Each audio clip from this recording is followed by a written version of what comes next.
nigga not doing. What? Yeah.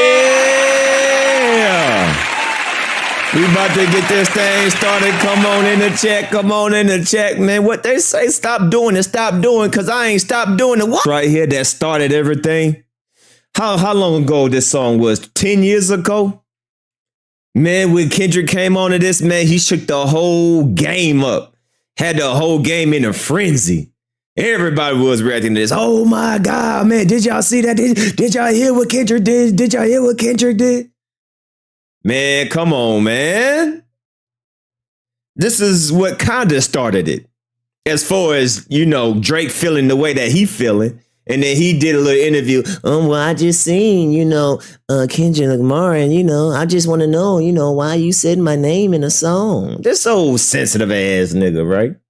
Let's get to it, man. Let's get to the song that kind of started all of it. But even before then, they was sneak dissing each other. But this song right here, he directly said his name. Let's get to it. It is this right here, man. This what got Drake all in his panties. He got tender dick. He got all in his feelings. See, this is where light-skinned niggas take a L at. All you light-skinned niggas, look, y'all gonna take a L on this, man, because y'all all in y'all feelings. Y'all over there, you know what I'm saying? Y'all think y'all prettier than the woman you dating. Niggas can't be straight up with y'all. Y'all getting all in y'all feelings. Y'all turn red when y'all mad. You know what I'm saying? So light-skinned niggas, y'all gotta take a L on this one, man. God damn. You know what I'm saying? Yeah. What did Drake say? I'm light-skinned, but I act dark. No, you don't, nigga. Don't you ever say that shit again, nigga. Nah, don't you ever say, yeah, I remember your ass said, I'm a light nigga, but I'm dark-skinned or something. I forgot what the hell he said, but he said something like that. Nigga, you better not ever say that line again. Punk. Personal. It's competition. It's rap. Everybody is supposed to think that they the best. But it's only one sensitive nigga that took it personal. Everybody else that Kendrick said in this rap, man, it was like, look, it's a competitive sport. He's supposed to feel that way. I don't feel no way. I think I'm the best. Right? Everybody knew exactly what Kendrick was doing except this tender dick ass nigga. Drake? Trying to jump and get it. Hey, come on, man. What? What? Come on. Man, come on. What we really doing, man? What are we really talking about? Come on, man. What we really talking about here, man? It's the pilot, he drunk as man. Come on. Come on. What are we really doing, man? Drake responds to Kendrick Lamar Control. And let's listen to this tender dick ass nigga. In the neighborhood, Drake Day going down right now, man. Control the record. People still banging it, man. Where is Drake at with Control? I'm probably like as done as like the rest of the world is with that record. Like I think it came and it went, you know what I mean? And not to disc. Ooh, he's salty. Why can't you, bruh, you on top. Why would a nigga that is so successful gonna be so bitter about Kendrick Lamar having a shine? Right. This was when Drake was, Drake making #1 hits. He like, well, I'm just tired of it. I'm just tired of it. Man, like, listen to this tender dick ass nigga. No, Diddy. Pause. Right now, man, Control the record. People still banging it, man. Where is Drake at with Control? Come on, I'm probably man. like as done as like the rest of the world is with that record. Like I think it came and it went, you know what I mean? And I'm so done with it. Not to discredit it, like it was a good moment, but at the end of the day, it's just like it was like one of those sort of like fleeting like Twitter frenzies that like it was cool for like it was like one of those Twitter frenzies, like it was cool, it's okay, but it's not one of my songs that you could play in a club. What it was, and I'm just into making like my thing is like I like lasting power, that's my thing. I want you to still be listening to this album in the summer or next year. Where I want this to stay in your car, stay on your mind. It's like not even about the music, you know what I mean? It wasn't even about like the content of it. It just seemed to be about like all the and all the talking at the time, and now everybody's like over it. Nobody plays it. It's just like whatever. But I think that's because it was. Oh my God, like nobody plays it anymore. Like I'm like, whatever, you know, me and some of my blackest friends don't even listen to that song. My blackest friends listen to Future. You know, I'm on a song with Future, and he's one of my blackest friends, you know, so you know, but you know, sometimes they bullying me, and but still they're my blackest friends. And some of my blackest friends don't even like Kendrick Lamar. So we're just gonna go to, you know, make an album, and we're gonna steal somebody's culture. And you know, it's just like whatever, you know. In a single, and it did what it was meant to. It had people listening to lyrics and excited about hip hop. And you and Kendrick are good as far as like the albums and doing records with each other. Did that kind of, when you heard your name, did you feel like, man, like that was kind of disrespectful? Did you feel like, oh, you know, our names were just kind of thrown in there and it was? I feel like he made a decision, you know what I'm saying? And it was a decision to make. You know, he was like, man, I'm either going to go for this moment because I know it's going to be a big moment, or I'm going to like take heed to the fact that I have real relationships and I'm going to like not do that. Cause like, you know, I'll be real, like Real relationships. This didn't turn out well. What real relationships? Because everything, even academics said that, man, all that real relationship stuff is fake, right? That's why everybody right now is turning their back against you. Cap, come on. I've thought of doing that before. You know, I thought like, man, it would be crazy if I just went off on everybody, but it's just kind of like, where does it really get me? Then what? Then every time I rap, people are going to expect me to be confrontational, and when I'm not, then it's not entertaining. You know what I mean? It's like, Nigga, that's what you do regardless. Nigga, every song you sneak dissing somebody. What, man, listen to this fruit cup, man. Come on, man. That's wild, man. Look into this. Nigga, every song you sneak dissing somebody. What you talking about? like it kind of puts you in a box a bit. So I don't think that put Kendrick in a box. I don't know if I necessarily respect it. You know, we all make decisions. I'm sure he'll be good. I don't know if I normally respect it. I mean, he said my name and, you know, I made a song with him and I just don't really understand why he would, you know, mention my name in a record. You know, I thought we were friends, but, you know, I guess we're not friends anymore. Man, are you kidding me? He's talented as you know what I'm saying? He's going to have another album and another opportunity to take the world by storm. So he'll be all right. You know what I'm saying? Even if it doesn't feature, you know, any of the names that he mentioned, which it probably won't, to be honest with you. I don't know who's going to go back from that and be like, yeah, let's do that. Let's link up and nah, you know what I'm saying? But well, let's go back. All right, because I forgot who name that he mentioned. What, Kendrick Lamar? But see, that's your problem. You always trying to ride a nigga back. Pause, no Diddy. Even if Kendrick didn't do a collab with them, so what? He don't need nobody to help him achieve what he need to achieve. But you love featuring on other niggas shit. You love riding other niggas tip. Pause, no Diddy.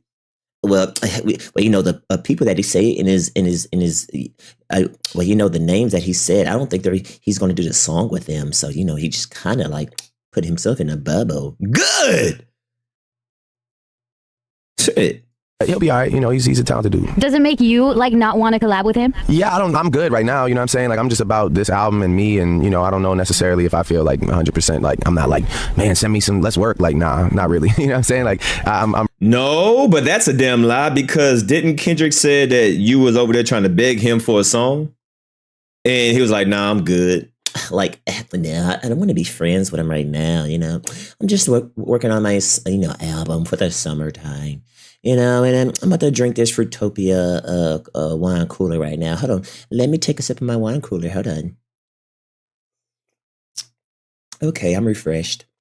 Okay, yeah, I'm just gonna, you know, just make some more songs and just reflect on these girls, on these on these young ladies. On these women. And you know, I'm just, you know. I'm really just focused on me and OVO and my side of things. You know, I'm not really like into doing like a record with him now. So you and Kendrick, you will sleep tonight. Not yeah, yeah, oh, no. Yeah, that's all I was saying. Every night. That's what I say. I'll sleep tonight. Man, shut up, bitch. Yeah. We are back, man. Salute to everybody in the building. What's up, Vicky? What's up, Sean? What's up, Ace? What's up, Long Name? What's up, Hive Certified? What's up, Ashley? What's good? Come on in. Let me give a little roll call to the people that are here on time. You know what I'm saying? Black people don't never like to show up on time. So salute to the people that showed up to class on time. You know, when you come to class early, you get special rewards, man. So shout out to Oh So Over, Ashley in the building, Trey B, Ace. Who we got in the building, man? What's up, B Leaf? What's up, Ashley, Monique, SWAT, Sean, Pete, area. Who we got up in here? Ray J. What's happening, man? Salute to y'all. How y'all doing? Y'all all right? Yeah. We got a great show today. Man, we got some things to talk about. We gonna talk about it. I seen somebody say, man, I hope it's not clickbait. Shut up! Even if it is, still watch it. But everything that's in the title, we gonna talk about, man. Everything's in the title is already titled in other places, man. So I'm just reviewing. I ain't breaking no new news, man. This is all over the web, internet, man. And I'm just over here giving my point of view because that's what damn DPOV is. I give my point of view on stuff that's already been printed, that's already been posted, and that's already been, out there. So I'm not breaking no news. I'm just giving my point of view.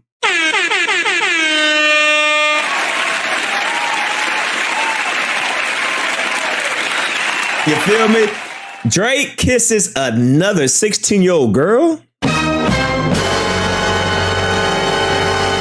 Allegedly, Ice Spice exposes Drake.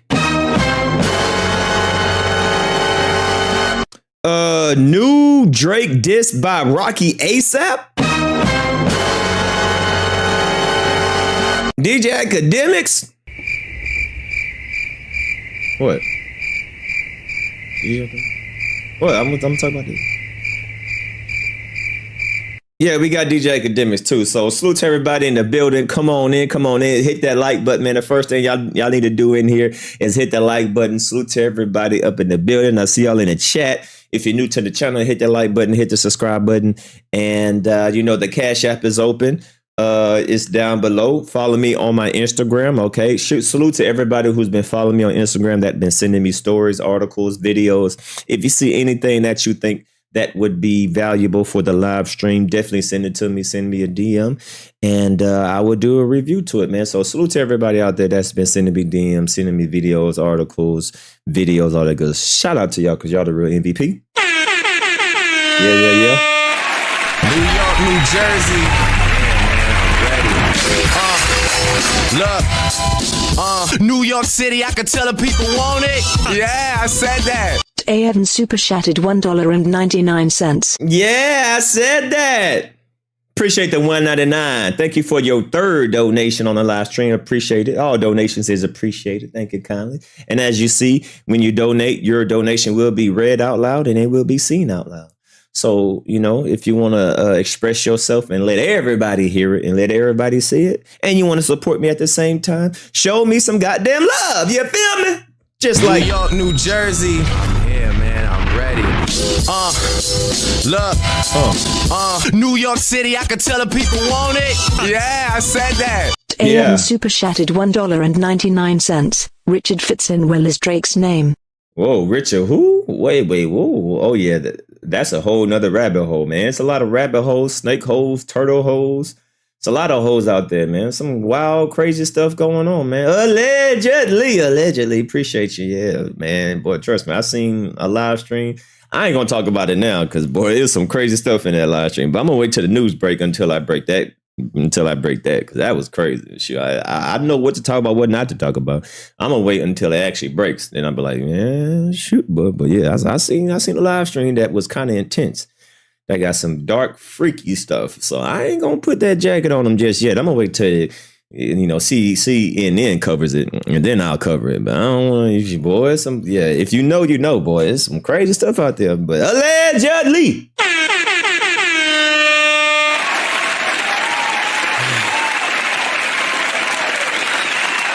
So, like I said, man, follow me on Instagram if you have any videos, articles, website, web links, videos, whatever the case may be. Follow me on Instagram, send me a DM, and all that good jazz. Make sure y'all follow my secondary channel, Damn D Live News. Okay, make sure y'all follow that. All right, bada boom, bada bing. Just go ahead, drop the link in here. So y'all can go subscribe. All right. So if you're not subscribed to my backup channel, definitely do so. Because sometimes they be hating on a player. You know what I'm saying? Follow my second channel. All right. Sometimes they be trying to flag your boy and stuff. They don't want your boy to be great, but we gonna be great anyway, just in case they over here flagging and stuff. You know, we can always have a backup channel. You always want to have a backup. You feel me? So yeah, make sure y'all follow the backup channel. Yeah, that jacket is already on Drake, man. I'm just gonna wait until somebody else put that jacket on him, and then I'll report on it. Cause boy, that stuff is crazy out there. I ain't gonna cover that story. That shit is wild. But yeah, follow me on my secondary channel, and let's get straight into it, man.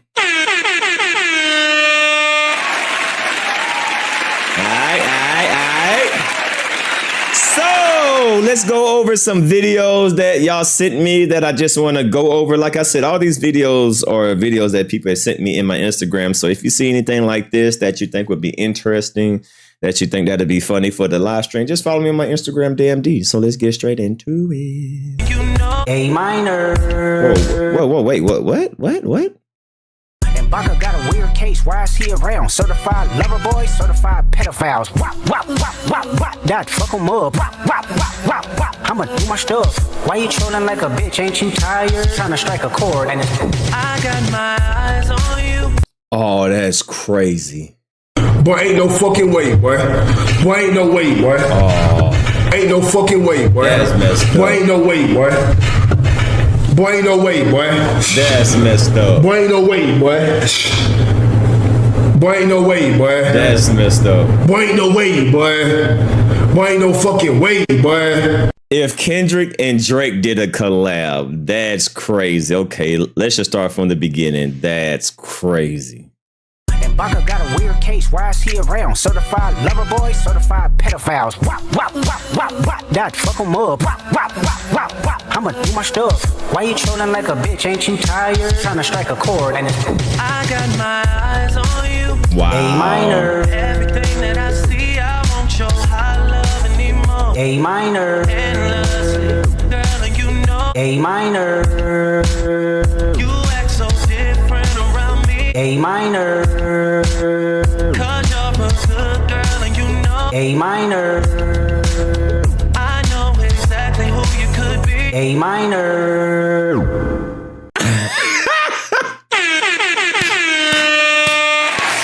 Good job, young man. Good job, young man. Good job, young man. Is this his TikTok? I don't know. I don't have TikTok, but that look like his TikTok. SIANGYOO_. All right. So if y'all have TikTok, go show him some love. That was dope. That was dope. Let's play that one more time. I like that. I like that, young man. And Baka got a weird case. Why is he around? Certified lover boy, certified pedophiles. Wop, wop, wop, wop, wop. That fuck 'em up. Yeah. Wop, wop, wop, wop. I'ma do my stuff. Why you trolling like a bitch? Ain't you tired? Trying to strike a chord and it's I got my eyes on you. A minor. Everything that I see, I won't show high Damn. anymore. A minor. Endlessly. Damn. I can't get over you. A minor. Left your mark on me. Yeah, man, I'm ready. New York City, I could tell the people want it. Yeah, I said that. Zone fanfic.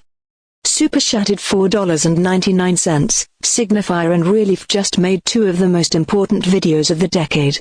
Must watch. Brandon T. Jackson interview and Drake exposed video essay. Brandon T exposed. Huh? Let me see. I don't even know what that is. I don't think I've seen that. Let me see what's going on right here. Appreciate that donation. Let me check it out on the back end. A minor. You act so different around me. A minor. New York, New Jersey. Yeah, man, I'm ready.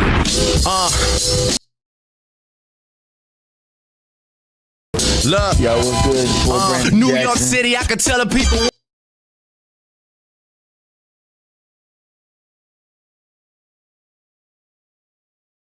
want it. Yeah, I said that. Yeah, I said that. Laurie aka Lolo super chatted $2. That was a hot read. New York. That was dope. That was definitely dope. That was definitely dope. Are you talking about this interview right here? Are you talking about this interview right here? Oh shit, hold on. You talking about this? It says Brandon T. Jackson is tired of all the lies about Hollywood. Snuck on Kendrick's "Not Like Us" video. Okay, I'm gonna have to check this out there. This right here. Okay, I didn't even know about this video. I'll check it out. It's an hour and 32 minutes. So I'll check it out and see what this is talking about. But appreciate that. I'll put that over there to the corner, and we'll see, and we'll save that for another video. Appreciate you. Girl, and you know A minor. I know exactly who you could be. A minor. That's dope. I like that. That's dope. All right, so we got that. What's this right here? Let's see what we got right here. Crisscross over, I'm that miggity Mac. Cause some of them try to rhyme, but they can't rhyme like this. Oh, some of them try to rhyme. That's just old crisscross, like I was just taking it back. I just spit that, I just wrote that verse. You remember that? Crisscross to make a jump. Who are the 5 best rappers of all time? Think about it. Dylan, and Dylan. Because I spit hot fire. Crisscross over, I'm that miggity Mac. Cause some of them try to rhyme, but they can't rhyme like this. Oh, some of them try to rhyme. That's just old crisscross, like I was just taking it back. I just spit that, I just wrote that verse. You remember that? Crisscross to make a jump. Who are the 5 Man.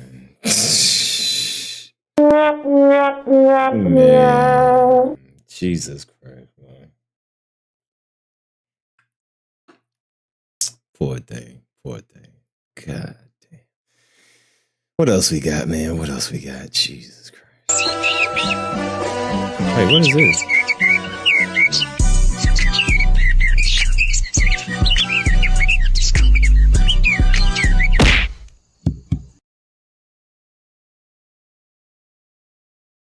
Wait.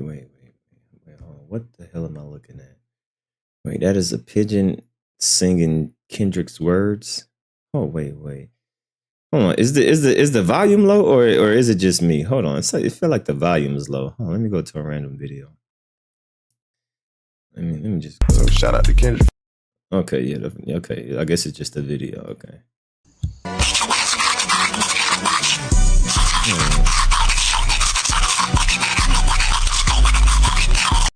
Hey, he's brushing his teeth, but he's rapping the words at the same time. Wait. Hold on. I gotta start this back. Hold on. Y'all don't understand. So the bird was singing the song. Dude brushing his teeth singing the song.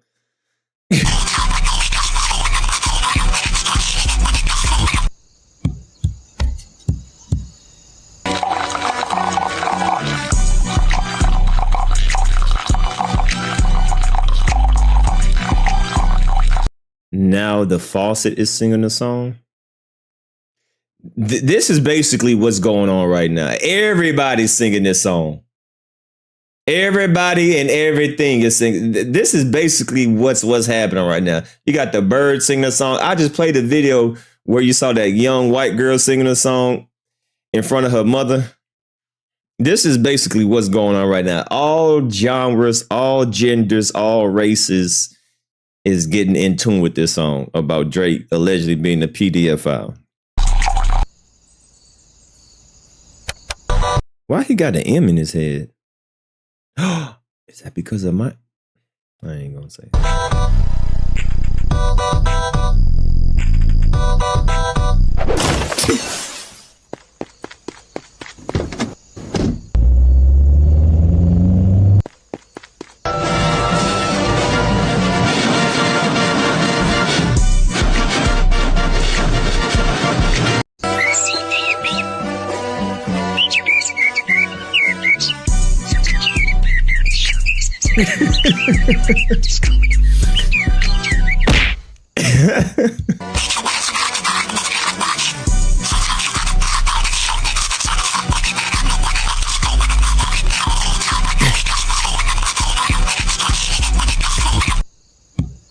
That's crazy.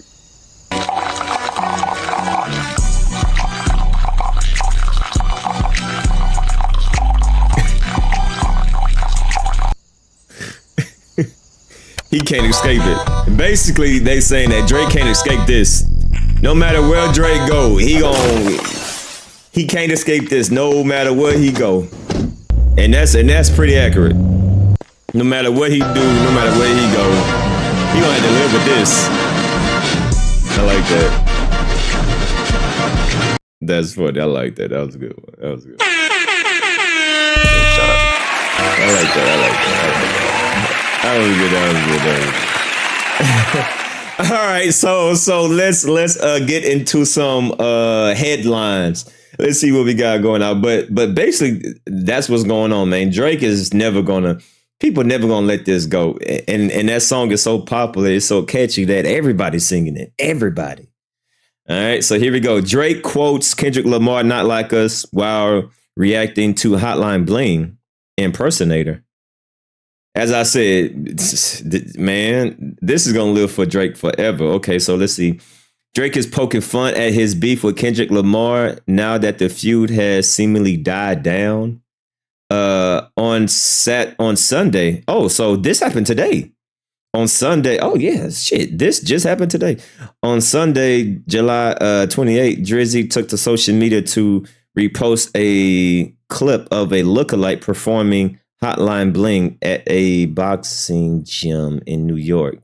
Sometimes you got to pop out the Drake caption. Okay, so this is on his story.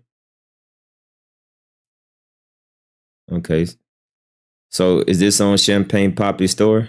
Okay.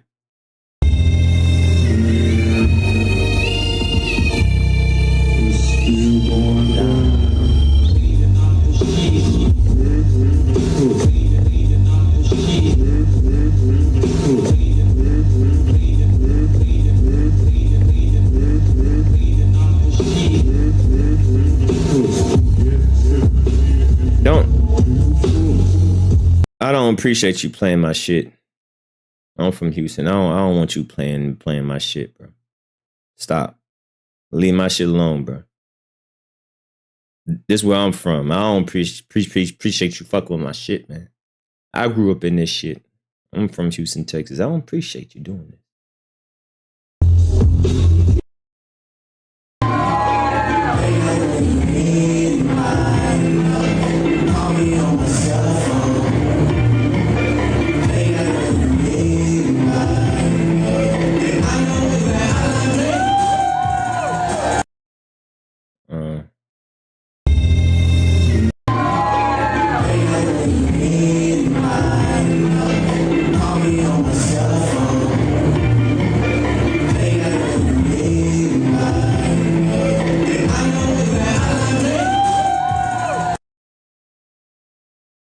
I wish I would, bitch ass nigga. I wish I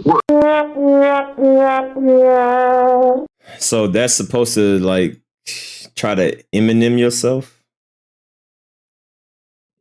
That wasn't even funny. Wasn't even creative. He's in a boxing ring with.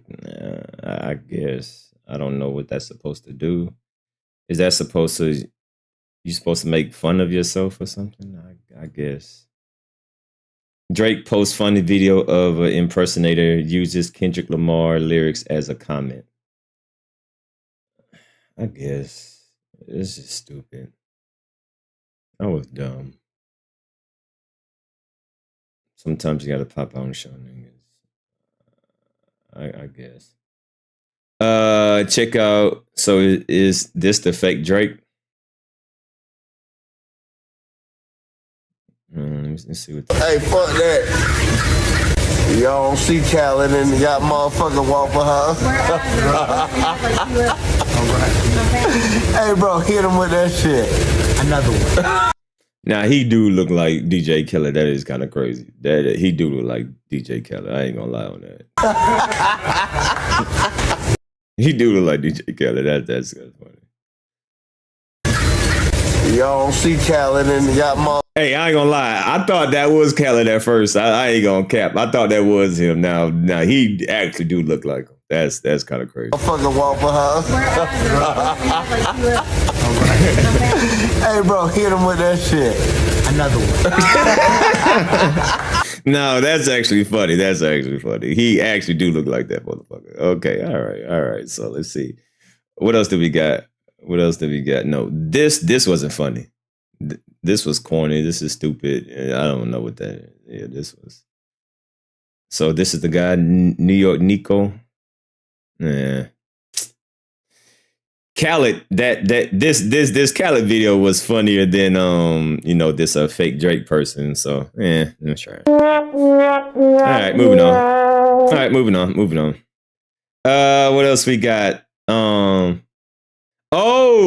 LeBron James. Okay, so we know that Drake and LeBron James has like a friendship, right? So let's just do like a little research. LeBron James and Drake friendship. I'm sure somebody got a video about this. Of how apparently that friendship has ended, right? Drake has done an interview with LeBron James at the barbershop. I forgot what that little episode, that little thing was. I think it was like in the barbershop. I forgot what it was, but we all know the relationship Drake and LeBron James had. This is a picture over here. You see LeBron James. They've been cool for quite a while. But just recently, right, when Kendrick Lamar popped up, did his pop-out concert, LeBron James was there and he was singing the lyrics to Not Like Us, right? Let's go to that. LeBron James sing Not Like Us. And Tender Dick Drake, definitely saw this and, got in his feelings, right? Certified lover boy, certified pedestal. Clap, fuck 'em up. I'ma do myself. Why you pulling like a bitch, ain't you? Trying to strike a chord, and it's probably certified. So, I guess Drake took offense to that, right? And now LeBron James, trying to, he was there celebrating a couple of times. Matter of fact, LeBron James and Curry had like a little talk about the song Not Like Us, right? Curry said that he didn't like it, right? Curry said that, man, I'm tired of y'all playing this song. But LeBron's like, nah, man, I like this song, right? After every Team USA win so far. All right, hold on. I'm just gonna get to it. Here we go.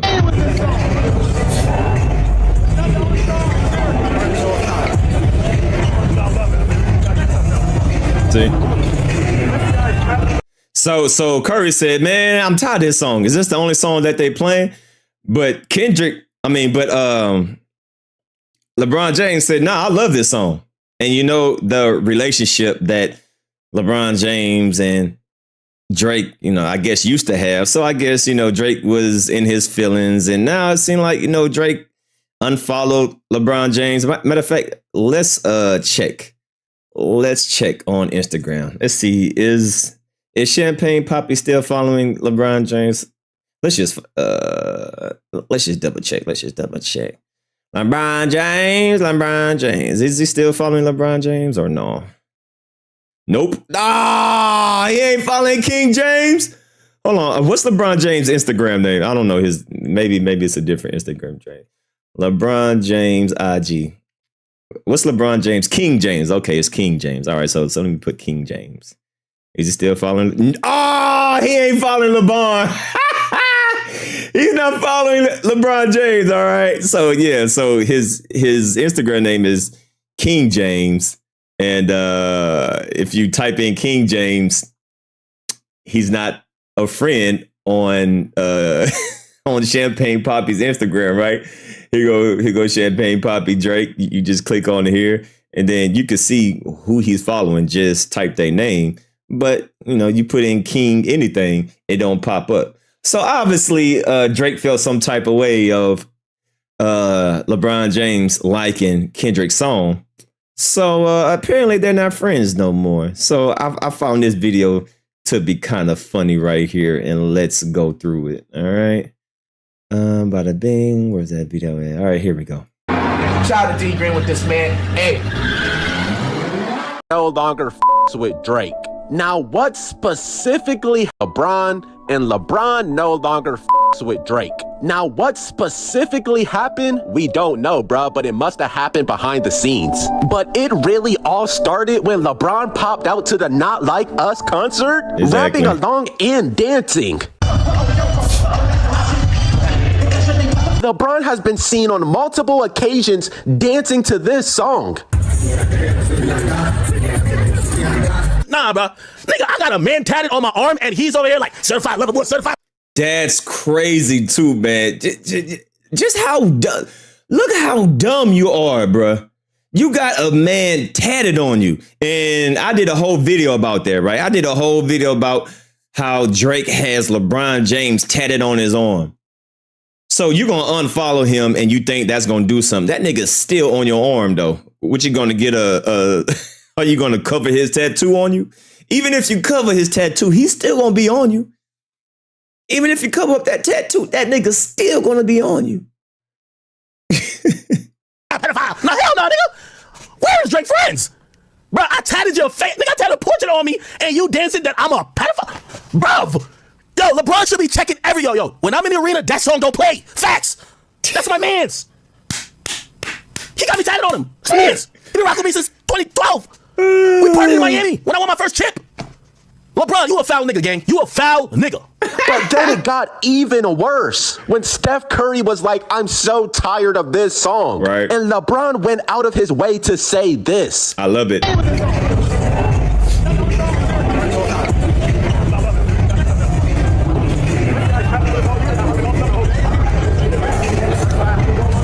LeBron is a snake. Be worried about. I think LeBron's a snake a little bit. I ain't gonna lie. My personal opinion. I don't know what he thinks.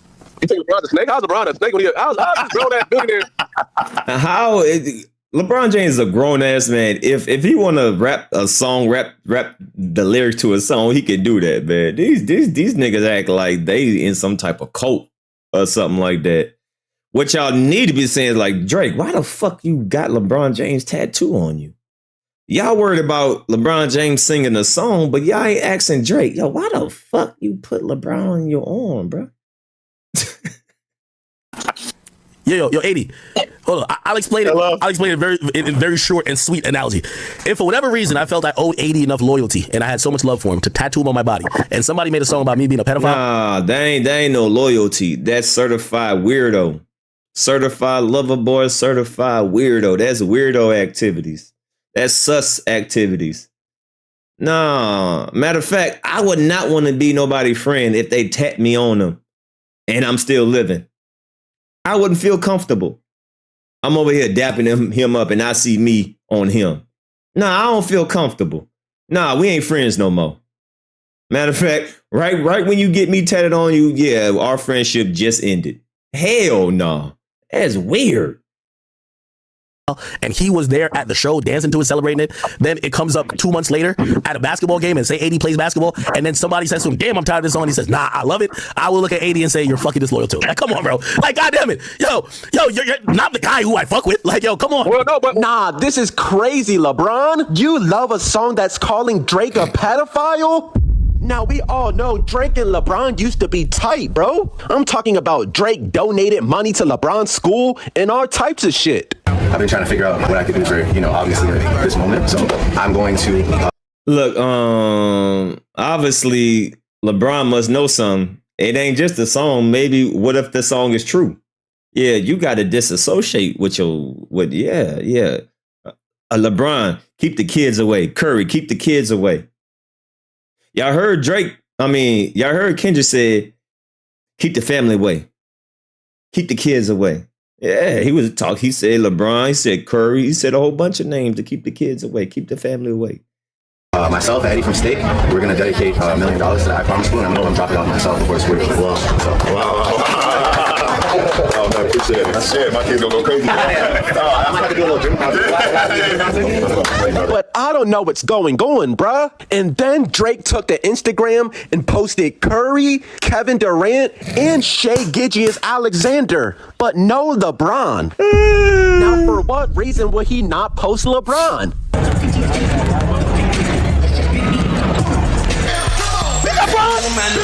This literally confirms that they are not on good terms. Damn it, bro. I guess LeBron is really keeping the family away. Hey, LeBron, keep the family away. Hey, Curry, keep the family away. And I just said that, right? I just said that. you can tell that this is actually hurting Drake, bro, because Drake will even tell you himself that LeBron is one of those people that are just highly respected. I wanted to do other things. I didn't want to further your reputation or your career by rapping back at you and having this exchange. And that was it for me. Drake texts you and like, am I letting you down? Yeah, what'd I tell you? What did you say to him? You said that I can never let you down. I'm watching the moves playing it close. Aw, poor little Tink Tink. Aw, everybody put all for Drake. Aw, is your feelings hurt? Aw, poor little baby.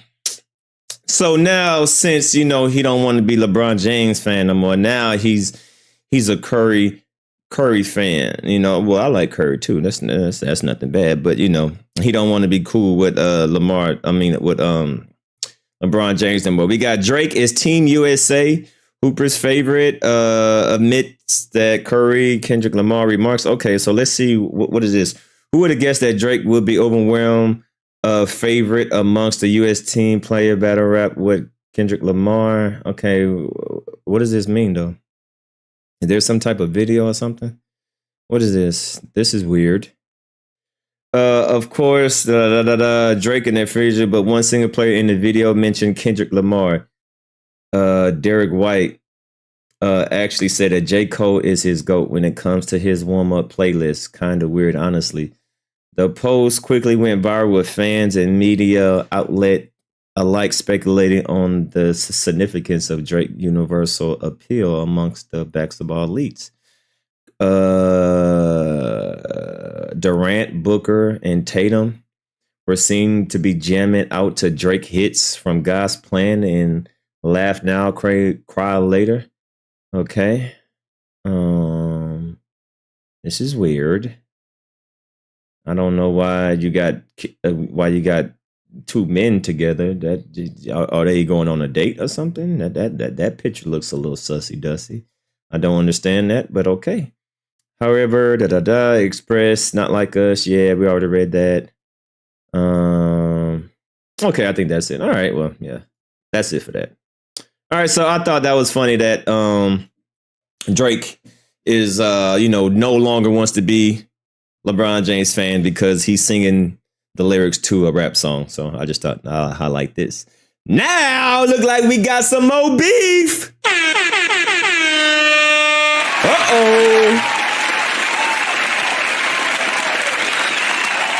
Rocky ASAP reportedly plans to diss Drake on his new album. What?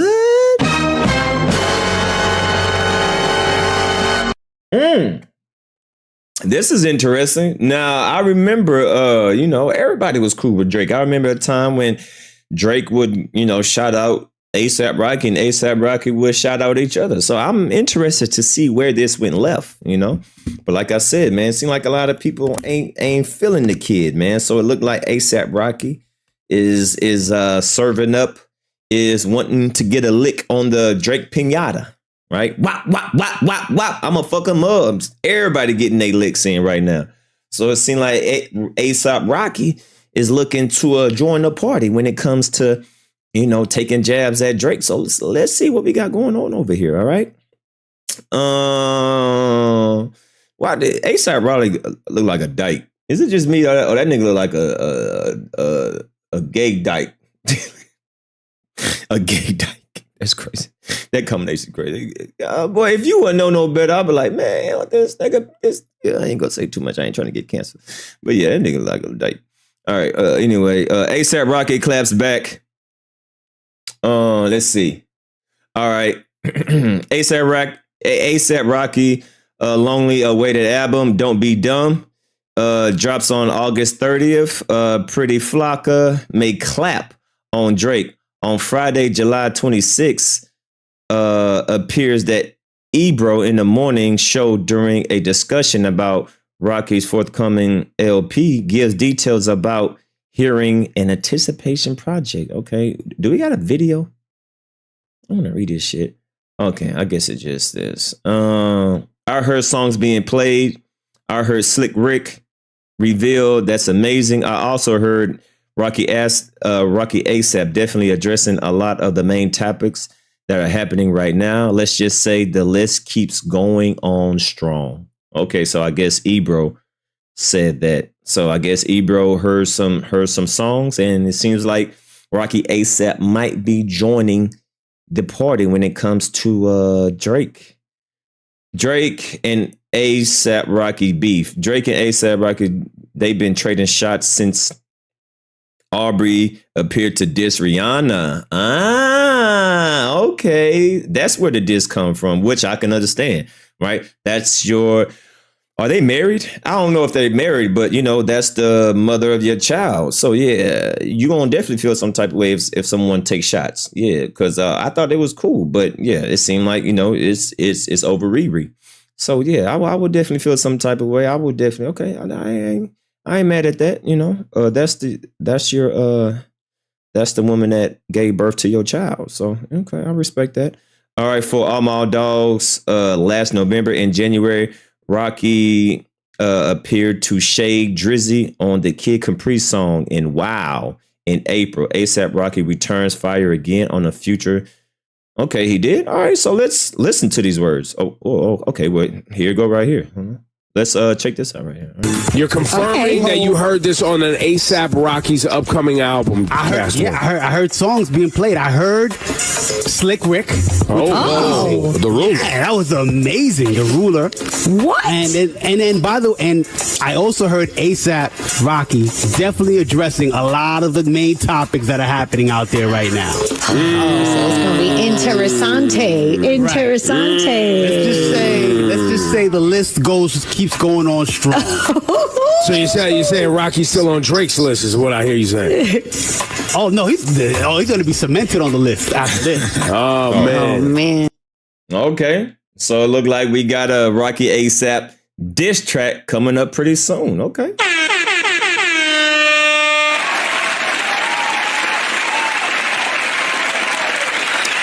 That should be interesting. All right.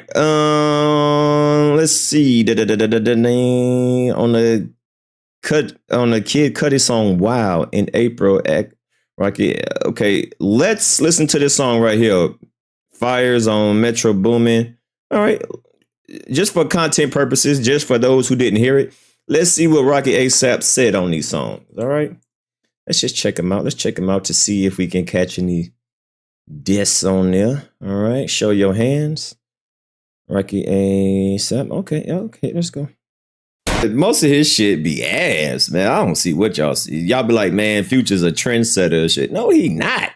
Not to me. That nigga's ass. No. All right, let's see. Rocky ASAP. All right, let's play this. Like too crazy. Just a slight little jab. Ain't nothing diabolical. You know what I mean? Just something like. So, okay. But, apparently there's some sneak dissing. Well, there's going to be some direct shots. Apparently there's going to be some direct shots. Rocky ASAP might have response to Drake Family Matters diss on upcoming Don't. Wait, did a response to Family Matters? Did Drake say something about Rocky ASAP in Family Matters?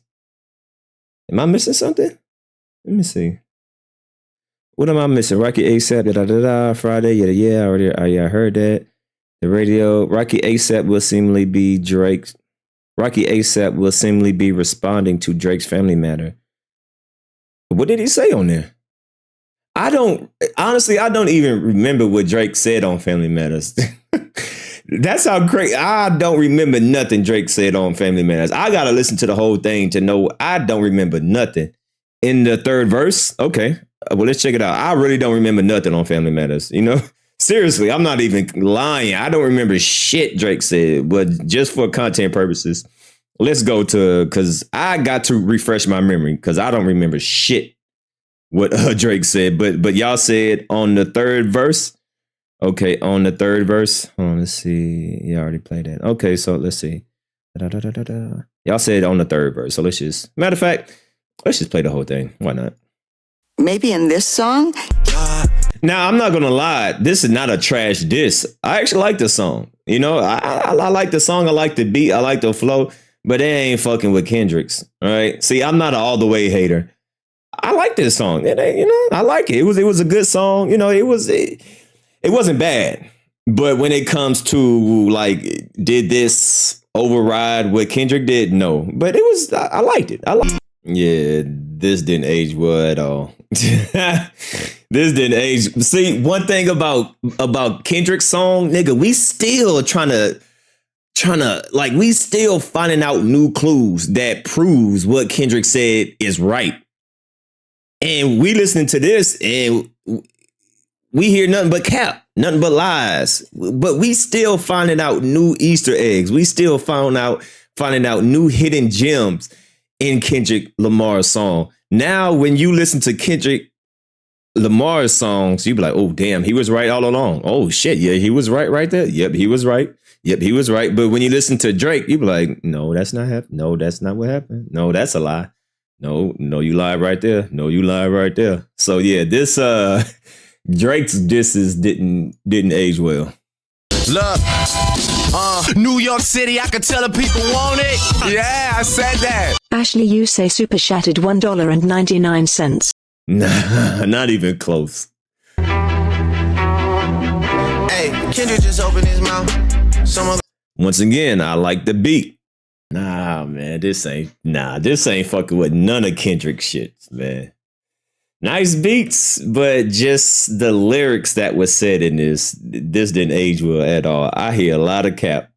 All right, shit, I forgot what the fuck I was even supposed to be listening to on that. But yeah, I just wanted to hear it again because I forgot what Drake even said in that song. I literally forgot. And I see why I don't remember nothing he said, because nothing really stands out, because there was a lot of cap in his rap.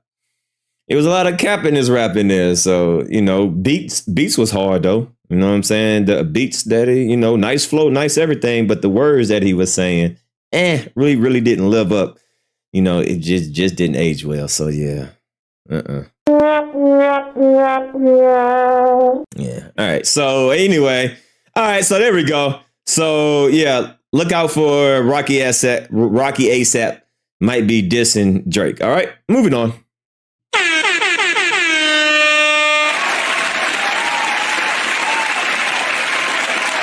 We got Ice Spice. Now, how old is Ice Spice? Let's see how old is Ice Spice. Ice Spice age.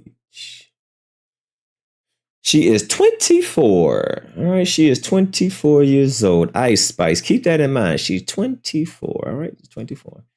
All right, Ice Spice thinks that the Kendrick Lamar beef is really cool, and I appreciate the sport of it, which, should be. It's a hip hop sport, right? So she seems to be fond of the beef, of the raps, because we got good music. And not really interested on what she said. She's not really intriguing to me. She also okay, so yeah, I don't really care what she says. But since we can, some stuff going on with her and Drake, well, let's talk about that. She also spoke about her friendship with Drake. We talk, but we never really was we talked, but we never really was on some bestie. Hold on, am I reading that right? We talked, but we never really was on some bestie shit. Why would y'all be besties? I'm confused by that, but all right. Details before adding that the Hotline Bling 37 has shown support of her upcoming debut album. He's excited for Y2K, he told me. Over the past few months, Drake and Lamar feud played out through the series of diss tracks. Yeah, we know that. Okay. In the lyrics, Drake made a domestic. Yeah, we already went through that. Okay, so what's the Ice isn't the only rapper to open up about finding enjoyment in the feud of the late. Okay. I thought it was healthy for the culture. Okay, all right. Well, fuck all that. Let's get to the juicy shit. Ice Spice finally gives juicy details on Drake flying her out. Like gag. Wait, what? What in that damn plane Didn't somebody tell me about that plane? Remember on my last live stream, y'all was like, yo, that plane. The plane. That damn plane. So let's see what's going on. Once again, Ice Spice finally gives juicy details on Drake flying her out. All right. Let's see. Story about her encounter with Drake revealing some behind the scenes details of their interaction. Rolling Stones, Ice Spice. Okay, Drake arranged for her and her team to be flown out on his jet. And his jet is this. Once again, people was telling me that this is what Kendrick Lamar was talking about, right? People was telling me that this was the scene when that lady was on the tightrope. People were saying that that's Kendrick Lamar, talking about Drake maybe, flying women out, flying young girls out. I don't know. That's just what people are saying. I'm not saying that I agree with it, but that's what people are saying, right? Let's just go to it, right? Right here, when that young lady was on that tightrope. Let me see if I can find it real quick. Yeah, right here, right? So people are saying that this has something to do with Drake playing, right? With the girl walking on the tightrope, right? Whoa! I can't play that. But people are saying that this is is symbolic to Drake's playing. Now, whether you agree with it, that's up to you. But I'm just saying that's what people are saying out there, right? Let's see. We was on the jet. Like, wait, Drake flying us out? Like, what is gag? What does that mean? Can somebody help me out? I'm not on the latest terms with the new language. Can y'all tell me what this mean? I don't know what this mean. What does gag mean? Like gag, or what does that mean? I've never heard that before. I ain't 20 no more. I ain't 20 no more, so I don't know all the lingo. Does anybody know what that means? I don't know what that means. But anyway, let's just keep it going on. She described this the surreal moment of seeing Drake casually blending with the crowd. When we saw him, I was like, nah, this is crazy, she noted. Did it the first, the rapper, her enthusiasm and unexpected appearance, highlighting Drake down to earth. Despite their exciting encounter, Ice Spice revealed that while they kept in touch, their relationship remained friendly, but not really close. Okay, we talked, but we were really never on some bestie shit. Why would y'all be besties? I don't understand why y'all would be besties. Once again, Drake has a interesting pattern with younger people, but she's what, 24, so I mean, whatever. We talked he was excited for Y2K, he told me, she explained. All right, Ice Spice, the jet gister, he respected the music, but the encounter came after Drake showed interest in her outbreak. All right, feeling you, okay, we got that. Where's the juicy details? Ice Spice passed, all right, with Drake, including the diss from the rapper. In November, Drake rapped in a line. Some interpreted a jab at Ice Spice. She's a 10 trying to rap is good on mute. When was this? So let me guess. Drake flew her out. Drake thought he was gonna, probably, maybe allegedly, I'm just hypothetically speaking, he was just showing support, just trying to, just trying to smash. But when Ice Spice was like, nah, I'm good. Now all of a sudden he want to run back and start taking jabs at her. That's weak, bro. That's weak. All right. So she's a 10 trying to rap. It's good on mute. This led to Ice Spice responding on Twitter. At least I'm a 10, shrugging, laughing with tears. Okay, despite the online exchange.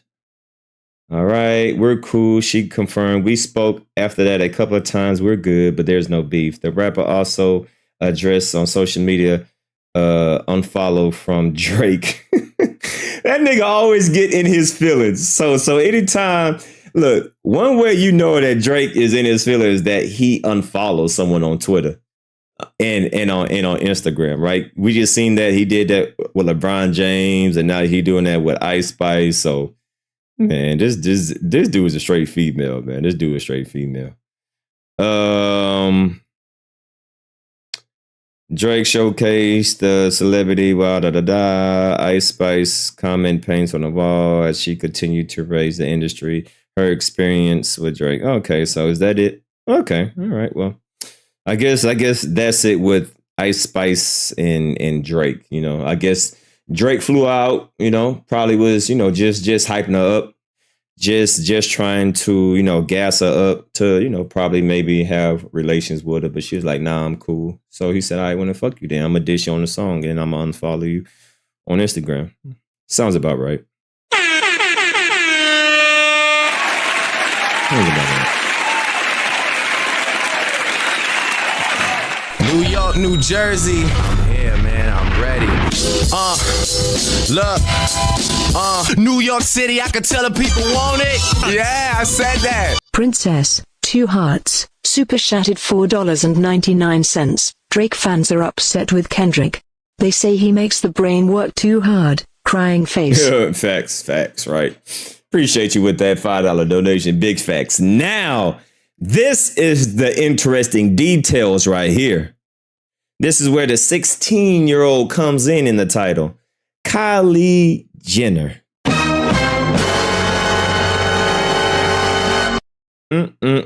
Now, this is being resurfaced. So let's see what is going on with this situation, right? Once again, this is not me just, drawing up conclusions. No, this is being posted on People's Magazine. This is being posted on People's Magazine. So it seems like all of a sudden their relationship is being brought up again. I don't know. All right. So let's see what we got going on. Let me go to the current stuff. All right. Let's shout out to this young man right here, right? Salute. I did a couple of reactions to him. But let's just go ahead and play his video and let's see what he got to say about this. All right. Urban Legend Will Evans, you know what it is, bro. Let's talk. Shout out to Urban Legends. All right. Talk about it. Another video has come out that doesn't look good for Drake, bro. This time it's Kylie Jenner in it. And obviously, when you have one thing, it makes everything look bad. When Drake got one video that's questionable out there, it makes everything you've ever done look like it's more than what it is. And that could be the case in this situation, but I don't know, man. There's other pictures of him kissing Kylie Jenner, and I'm gonna show you guys a video I'm talking about in a second. There's other pictures of him kissing Kylie Jenner on the cheek, when she was 16 years old. 16 years old. So how old was Drake during this time? So you got that out there. You got different reports that say Kylie and Drake were dating at one point. So we know that he's attracted to her. It seems like, a big mess over there for Drake right now. It's all bad. I'm gonna be real with you. It's all bad, bro. This is the video that people were talking about for Kylie Jenner and Drake, where Drake was kind of hugged up on her. And it seems like the other Kardashians were there. They're watching this as it's going on, but it seems like he's predominantly around Kylie Jenner. Like he hugging up on her like, this is my girl. I'm at the party with my girl and her family. That's what it looks like. Check it out. Hands over the now she's 16 at this point, right? I'm just gonna say allegedly. I don't know the details, but apparently, allegedly, she's 16 at this point. Her parents there, and they cool with this shit. Nobody said, "All right, Drake, you getting a little too comfortable." It's cool, but damn, bro. Why none of her parents said something? Yeah, all right, it's cool to, but damn, bro, chill.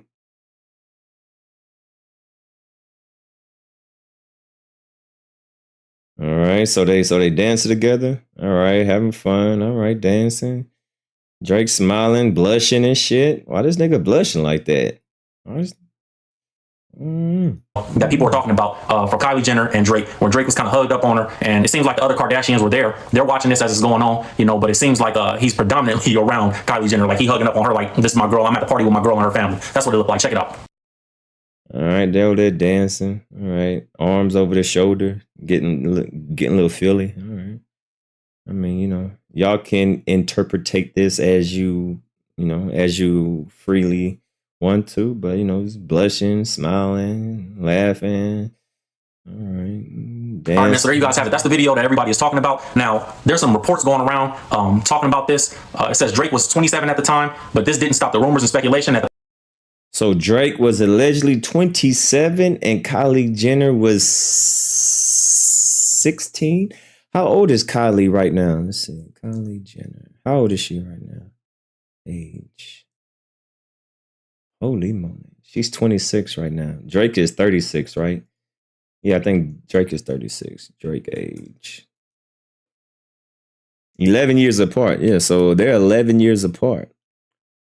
Yeah, so if Drake was 27 at the time, yeah, she was 16. Right? And this is all allegedly. So yeah, they're 11 years apart. So if Drake was in that video 27, she was 16, allegedly. If that's current, if that's accurate. I don't know if that video is, her being 16, but if it is, that would mean that if she's 16 in that video, then Drake is 27. Okay. the pair were seeing each other behind the scenes. It says that he was at her 16th birthday bash. A lot of people were saying that Drake was redshirting Kylie Jenner. You know, Yahoo reported that Drake's ups and downs with the Kardashians, from feuding with Kanye West to dating Kylie Jenner, was the headline. So that right there says that people were thinking that Drake and Kylie were dating when she was young. And it seems like, this is interesting to me because Tyga and Drake had a thing. Tyga was dating Kylie Jenner when she was young. I think she was like 17. And they were saying that Tyga was dating Kylie Jenner. And Drake had a line in 6 p.m. In New York where he talked about Tyga, and he kind of threw a shot at him. And it stemmed from, what Drake said, it stemmed from, Tyga doing an interview in Vibe magazine where he took some shots at Drake. He called Drake fake. And I guess that's what prompted Drake to respond on 6 p.m. in New York. Drake said this on the song. He said, "I heard the little homie talking reckless in Vibe. That's why the platform you chose, you should have kept it inside. Oh, you tried it, so childish, calling my name on the world stage. You need to act your age and not your girl's age." So he's referring to Kylie Jenner because she was underage at the time, and everybody was talking about how Tyga was dating a 17-year-old Kylie Jenner, and everybody was going in on I remember that. Tyga for that. So if Drake was dating her at 16 years old, bro, or even if he was looking at her at 16 years old and was like, you know what, when she get older, I'm gonna make sure I come back and spin the block for her. If he was redshirting her, bro, that's still crazy after all that he did, with Tyga and the shot that he took at Tyga. So that's the video, man. I don't know. You guys can draw your own conclusion from this. I don't know how I feel about this one. I think it looks worse than what it is, personally. And I'm not trying to give Drake. And once again, right, it's just a pattern, man. I'm not saying he doing anything. I'm just saying it seems to be a pattern, man. Drake kissing the 17-year-old girl on stage. Like he seems to always put himself in these situations. Let's not forget about the 17-year-old girl that he kissed.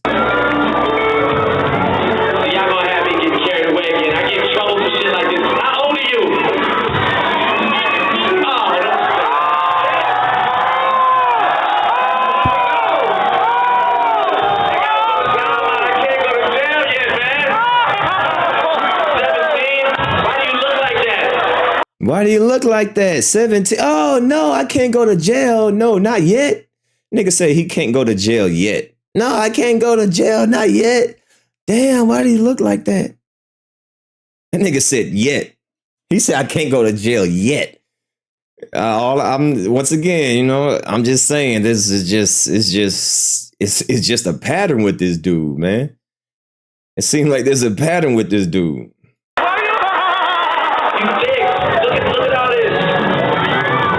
This nigga said, "You thick. Look at all of this." Damn, why you look like that? You so thick. Damn, look at all this. Well, listen, 17. I had fun. I don't know if I should feel guilty or not, but I had fun. I don't know if I should feel guilty or not. I like the way your breasts feel against my chest. And he doing this in front of a live stage. This nigga don't give a fuck. He ain't doing it in the privacy of his own home. He is on stage. He is performing. This nigga on stage talking like this with people watching.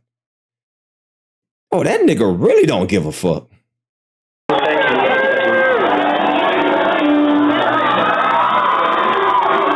All right. 2 kisses. Holding hands, very intimate. 3 kisses. New York, New Jersey. Guilty. Ready. Look. Guilty. New York City, I can tell the people want it.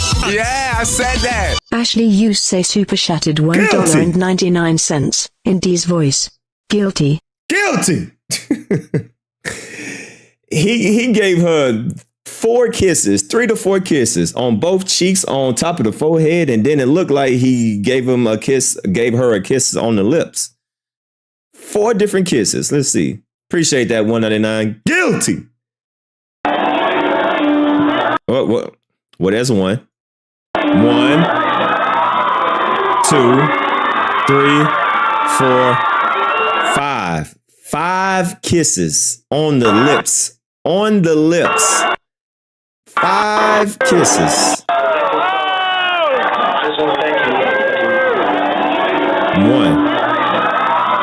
2, 3, 4, 5. 5 kisses on stage after he found out that she was 17. That nigga didn't give a fuck. No passes. If he wrong, he wrong. I ain't giving no passes on no other videos. But this one to me seems like, people were trying to, it could be more. I mean, I don't know, man. Like I said, stuff like this, look, it's just like, but there's a pattern. I'm not saying that he's doing anything wrong in this, but people just gonna question like, man, what are you doing? Why does he always seem to find himself in these positions? That's the question. Why is he always putting himself in these positions? I ain't saying that he doing anything. I'm just saying it looks crazy. Why is there so many different situations? Who knows what to think in these days, bro? Like, the kiss is a little bit too much to me. I'm not kissing no 15, 16-year-old on her face like that. If it's not a family member, I don't care who it is. I don't care if she a Kardashian. I don't care if she a regular celeb. I don't care who it is. She's 16. I'm straight, bro. Especially Drake being as old as he was at the time. So I thought that was a little weird. But outside of that, it seems like they may have had like some type of romantic something, bro. But who knows? Again, bro, we don't know. This just all looks weird to me. I think Drake is in a bad. Yeah, definitely. Shout out to Urban Legends. All right, that was just a brief, and then it seems like inside Kylie Jenner and Drake's relationship resurfaces. Right, so it seemed like they had something going on. Once again, this is the kiss that he was talking about, and now it's being resurfaced. Now that Kendrick put a spotlight on this, now people are starting to dig it back and be like, yo, he performed at her 16th birthday in 2013. It says it right here in the caption. He performed at her birthday, 16th birthday. Holy moly. The hell. All right. Yeah. All right. So, I mean, y'all can do with that what y'all want. It's just, he just always seems to find himself in these positions, man. So, hey, y'all can do with that what y'all must. It's just, all right. We moving on.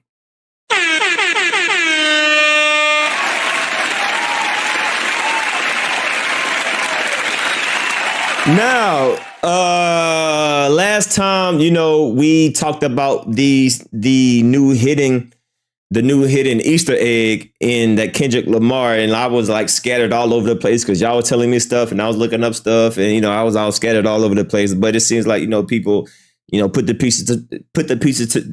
pieces together, and let's just react to it real quick, and then we gonna move on to academics. All right, let's go. This 1997 photo for a German fashion company. Now, the woman in the original photograph is actress and model Mila Jovovich, star of the films Fifth Element and Resident Evil. But Mila actually started her modeling career at age 11, when she was quote-unquote discovered by talent scout Jean-Luc Brunel. After being banned from his European agency for suspected abuse, Brunel fled to the US and founded his own agency with funding help from none other than Jeffrey Epstein. Some 20 years later, in December of 2020, Brunel was arrested, accused of rape and suspected of trafficking minors. 2 years later, Brunel was found dead in prison, hanged, just like Epstein. I look back at it now, I'm like, oh my God, people thought I was sexy at 11. Guys hit on you when you were 11? Mila's backstory seems to be the reason this photo was used as a reference, as it's during this scene that Kendrick raps, Say Drake, I hear you like I'm young. Just make sure you hide your little sister from him. oh, and maybe it's just a coincidence, but look again at Mila's last name. Do you see it? This scene from Not Like Us references this 1997 photo for a German fashion company. Now, damn Kendrick, man. Who would think of this? Now, I don't know if it's all Kendrick, but Kendrick and his team, man, they some deep sea divers, bro. Like who would know about this? Who would, you know what I mean? Like, so yeah. So while I was trying to figure out everything, y'all were telling me this, y'all were telling me that. I was looking up this movie, that movie, this movie. I'm like, man, hey, I need a break. But, you know, people on YouTube, they going to do the work for me. And I'm just here, you know, reacting to it. So this is pretty much what I was trying to look up during the time. So let's just play this again, right? the woman in the original photograph is actress and model Milla Jovovich, star of the films Fifth Element and Resident Evil. But Milla actually started her modeling career at age New York, New Jersey. Yeah, man, I'm ready. Look. New York City, I could tell the people want it. Yeah, I said that. Stay Gold Radio. Super chatted $10. Aubrey Black friends need to go on ahead and whoop his damn feet. Man face palming. Kendrick pulled all his boy cut drawers out the closet. For real, man. Hey, Drake Black friend need to whoop that nigga. Wop, wop, wop, wop, wop. Yeah, man. They need to beat some sense into that dude. Appreciate that $10. Appreciate that $10. All right. So let's start from the top.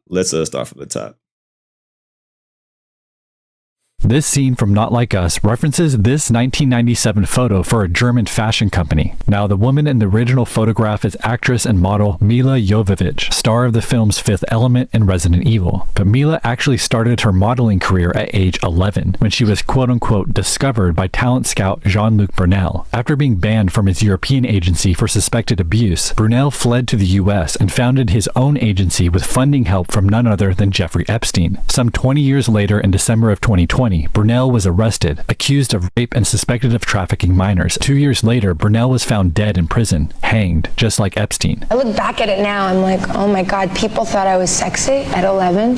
Guys hit on you when you were 11? Milla's backstory seems to be the reason this photo was used as a reference, as it's during this scene that Kendrick raps, Say Drake, I hear you like I'm young. Just make sure you hide your little sister from him. oh, and maybe it's just a coincidence, but look again at Milla's OVO. Do y'all get why the OVO? Come on, man. Yo, what the fuck? Are you kidding me, bro? Yeah, this is definitely diabolical. It's a triple quadruple entendre. It's like it shit don't ends. It don't ends. It don't end with Kendrick. Pause. No Diddy. But like, you think he sending a direct shot, but there's like 5 different layers. It's like 6 different layers to Kendrick's disses. This shit is insane. OVO. Are you fucking kidding me? New York, New Jersey. Look. New York City, I could tell the people want it. Yeah, I said that. Stay Gold Radio. Super chatted $10. Boogeyman Kendrick is the goddamn nigga. Man, look, I don't know if it's a reach. Y'all can say it's a reach or whatever. Look, it's a hell of a coincidence. That's all I'm going to say. It seemed like everything is connected. New York, New Jersey. Yeah, man, I'm ready. Look. New York City, I could tell the people want it. Yeah, I said that. Denise Sims super chatted $1.99. Find video of the fat lookalike Drake dancing. Appreciate that $10 Stay Gold. Thank you for that 10. Appreciate you with the $2 donation. Look up the fat lookalike Drake lookalike. All right, I'm gonna check that out on that back end. I'm gonna check it out after this. Let me get done with this real quick. But it's crazy. Some of y'all probably think we reaching, But damn, man, it just seems like everything always connects with each other. Y'all can say it's a coincidence. Y'all can say we reaching. Hey, but it seems like something always connects. So I found that very interesting. Hey, you know what I mean? All right, so we got that. What is this about? Photograph, 1997. Is this the, yeah, so this is the photograph when she was in 1997, right? So this is where Kendrick got this idea from the Not Like Us scene, just like it, right? With the speakers, with the picture in the background, the bed, the everything, right? So you can definitely see the similarity from Kendrick's video scene on this is damn near identical. And once again, it seems like there's a backstory to this young lady, and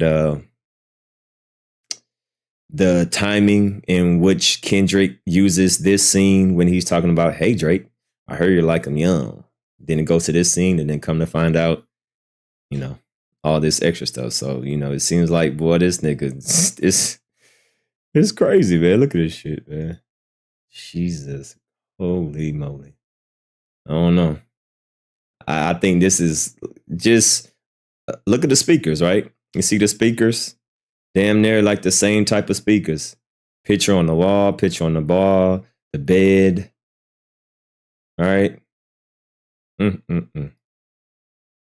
Right. Young, you better not ever go to cell block 1. To any bitch that talk to him and they in love, just make sure you hide your little sister from him. Say Drake. So yeah, man. So that's basically, you know, what I was trying to find out. But you know, everybody on YouTube, you know, they can you know, put the pieces together. And yeah, she was found at age 11. And now you started out very young. You were like 11, right? I was. It's insane. I look back at it now, I'm like, oh my God, people thought I was sexy at 11. Yeah. Because then I was like, oh God, I look so mature, and now I'm going, I was 11. Did you have guys hit on you when you were 11?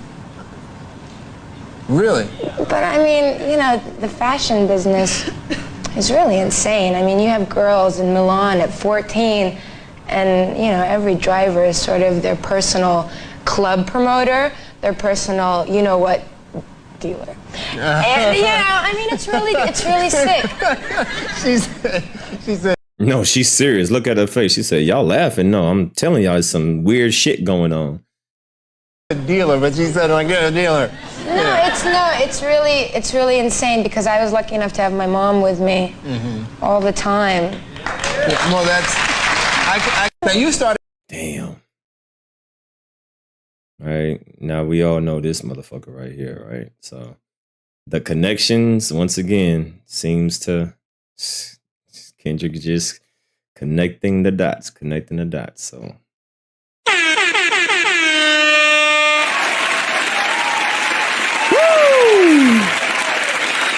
all right, so there we go with that. Once again, the connections, just like different layers, man. Because I always wonder, I said, man, what is this about? I'm like, man, Kendrick just don't do nothing on purpose. I'm like, this is a random scene. Like the first time I seen it, I was like, this is random. But knowing Kendrick, it means something. You know, somebody gonna figure it out, and people finally figured it out. So this is what this scene was about. So, hey, sheesh.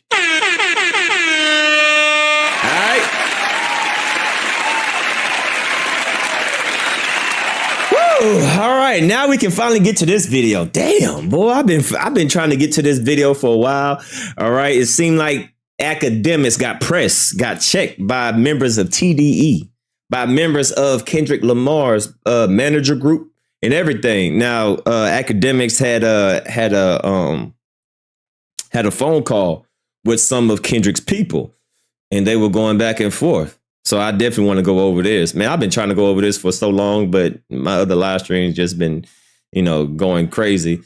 But yeah, this live stream right here is definitely is going to be interesting to see how Akademiks, you know, how this conversation is going to go between Akademiks and Kendrick people. So let's get it.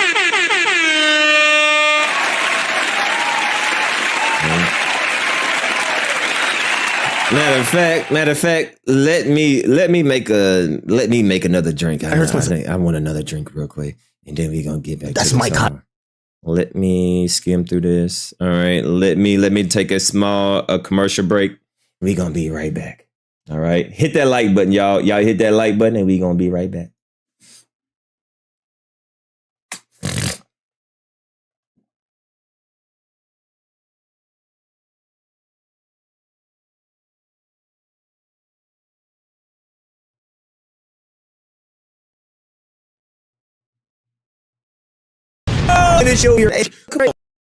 I can do it. No, or I might be giving you a opportunity to subscribe to the channel and hit that like button. Have y'all hit the like button yet? Don't trip. I'm gonna let you have time throughout this whole commercial to hit the like button. So if you have not hit the like button, hit the like button right now. Okay, hit the like button. Thank y'all everybody who have been supporting this channel. Y'all have been going crazy. Thank y'all for the subscriptions. Thank y'all for the hitting the like button. Thank you for all the cash apps and the donations. If you have not sent the cash app, go ahead and send your boy some love. If you haven't sent the donation, go ahead and send your boy some love. If you're really enjoying the content, and make sure you follow all of my social media. I have Instagram. Okay, it should be on the screen right now. I should have my Instagram name should be coming up. Is Damn D. Follow me on my other second channel. Damn D Live News is just the extenuation. Did I say that right? I don't know. It's just my second channel, okay, where I post a lot more other content just like this and other content as well. So if you enjoy my Damn D POV, go follow Damn D Live News. Moderators, drop the link right now, okay? Moderators, do your goddamn job, okay? Post my link to my second channel. Follow me on my Instagram. Bam! There you go, man. This is my Instagram. So make sure you follow your boy on Damn D on Instagram. All right. I am a personal trainer, just in case y'all don't know. So, if you want to get into the fitness lifestyle, definitely follow my Instagram. Or you can follow my Instagram to send me more articles, more funny clips, more memes. If y'all have anything that y'all think that I should react to, follow me on my Instagram and send me a direct message. All right. Thank y'all for the love. I might be done pissing by now. I should be done taking a dump. No, if I'm taking a dump, it's probably gonna be y'all gonna probably see this run over and over again. I should have got my Uber Eats by now. I might be off the phone. I don't know, but this is just a small commercial break. Most importantly, hit the like button. All right. Enjoy the show. Goodbye. Do it. Just do it. Nothing is impossible. No, what are you waiting for? Do it! Just do it! Yes, you can! All right, let's get it. Salute to everybody in the chat. Let's get it. Salute to the new subscribers. Make sure if you're new to the channel, hit that subscribe button. Let's get it. Come on, goddamn it. Oh, don't tell me I gotta do this stuff again. Okay, so all right, here it is. So right, here we go. It was supposed to be at 663. I guess the place is called History. 663 Queen Street. History 663. Okay, here we go. This is the venue, and it's a 2,500 capacity venue. And upcoming events. Not too sure what this guy is. Let me see if any known names. Lucky Day is going to be there. Ken Carson is going to be there. Ice Spice is actually going to be there. Wait, Ice Spice is only doing 2,500? That's interesting. She's going to be there in August. Damn, I'm surprised she's not doing 2 nights. I would think she'd be able to pull like 5,000. So once again, just to put y'all, once again, Academics is actually going to talk to people, from the West Coast, not only just people from, from TDE, but just people from the West Coast. And they're going to, put Academics on game. New York, New Jersey. I'm here, man. I'm ready. Look. New York City, I can tell the people want it. Yeah, I said that. Yeah. Appreciate the Cash App. Appreciate the Cash App too. I see y'all with the Cash App. Salute to the Cash App. Appreciate you with that Cash App donation. Thank you so graciously. I appreciate that. Chris Payne. Super chatted $4.99. Peace fam, I'm Chris Payne. I am Chuck D's artist. I def will build with you on some future business and content. Hey, salute. King salute. Flexed bicep. Salute. Appreciate you, man. Appreciate you coming through, supporting. You know what I mean? Just hit me up on Instagram. Follow me on Instagram. And we can see what we got going on. So appreciate you with that $5. Salute. Appreciate you with the Cash App too. Appreciate the donation to the Cash App, man. I appreciate all type of support. Appreciate the Cash Apps. I appreciate the donation. I appreciate y'all, man. Hit that like button. You know, if you really enjoying the content, hit the like button. If you really enjoying the content, you can send a donation. That helps support me. And if you're really liking the content, you can do all the above. You can hit the like button. You can send a donation, and you can subscribe to the channel. You feel me? Yeah. Let's keep it going. Let's get it. Shenseea, yeah. If Shenseea could do that venue, like I would imagine Ice Spice could do it a couple times. Maybe it's multiple shows in the same day. You don't know. Anyway, regardless, apparently the event was supposed to be yesterday or today. Actually, was it supposed to be today? I guess it was supposed to be today, and I guess it was canceled. Now, I started digging around a little bit. A lot of people are telling me this might not be what we think it is, and I think initially some people are feeling like, hey, Drake made a call. And once again, this is when Schoolboy Q concert got canceled in Toronto, in Canada, and people are saying that it's because of Drake. So just to put y'all, in the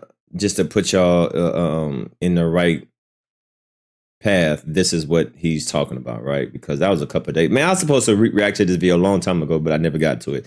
Finally got to it now, so we here. From what I hear, Drake didn't make no call, okay? And from people who have spoken to Drake, he had no fucking idea about this, okay? Whether it's true or not, I don't know, but he had no fucking idea that Schoolboy Q. I can't imagine he's like, let me put on my calendar Schoolboy Q. But you never know, maybe who cares? From what I hear, there's two things that people are telling me. They're saying, one, Canadian police shut down events, especially at this venue, all the time for local Canadian artists. Some of them got beef with each other. Some of them might be talking staticky or spicy online. Canadian police, and I know these artists think that them singing a couple bars or doing funny walks on stage, no disrespect, you know what I mean, or whatever dances they do is just the most important thing to the public concern, but it's not.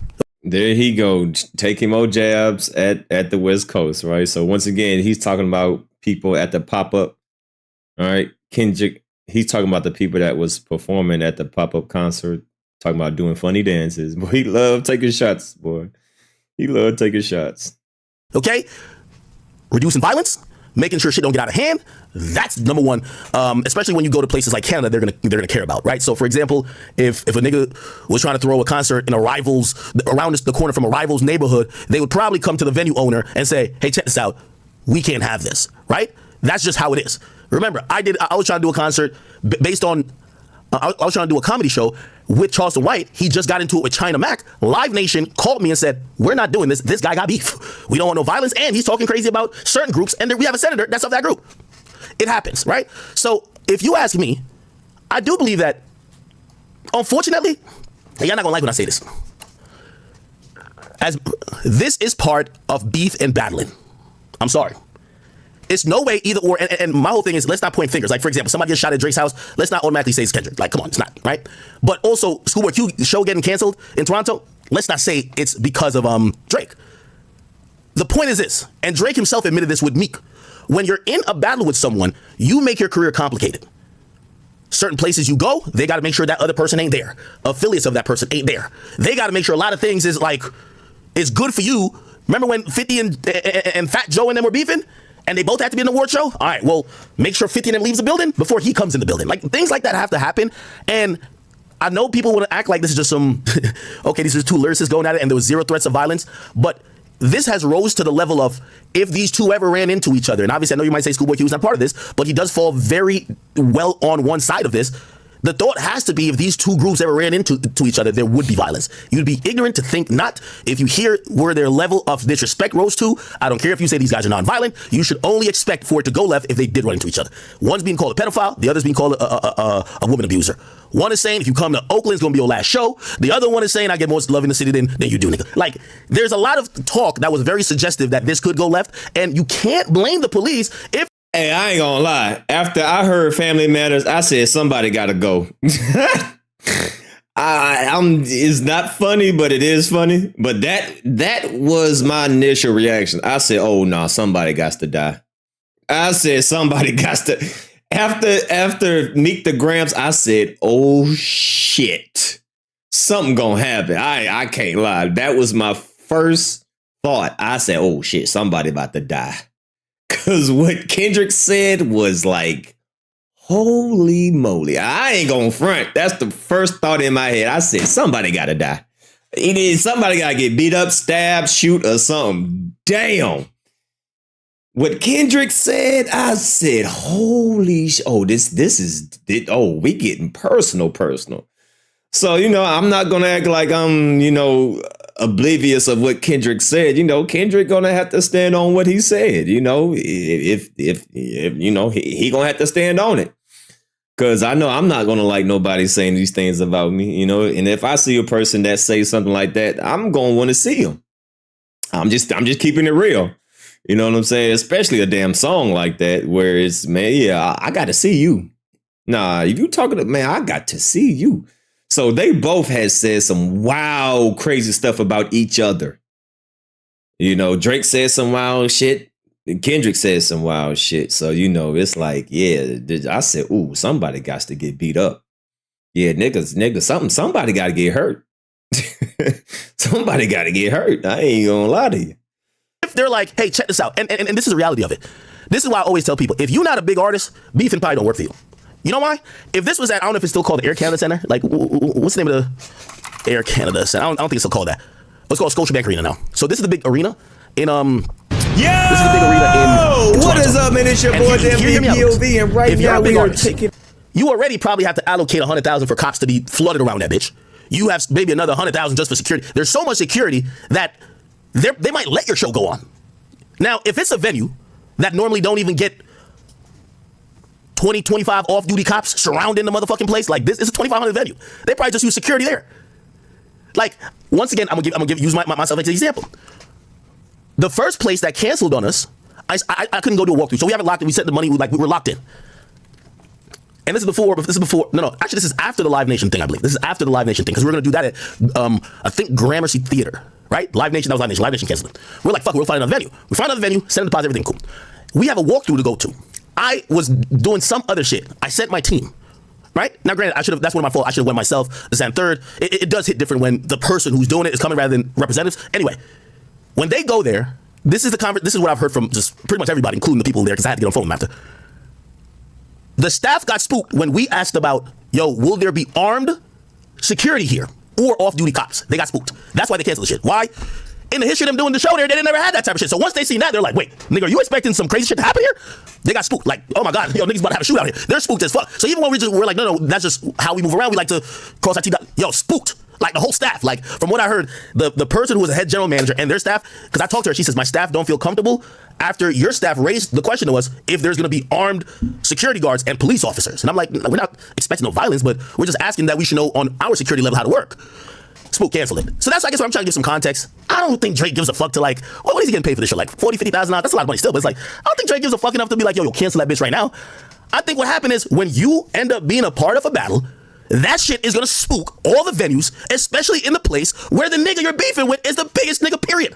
That does make sense to me. You get what I mean? So when I see Schoolboy Q and he sent out a few tweets, I think he don't realize that, bro, whether you were involved in it, this battle is what nobody wants to see go violent, and no place wants to inherit that headache if it went violent at their place.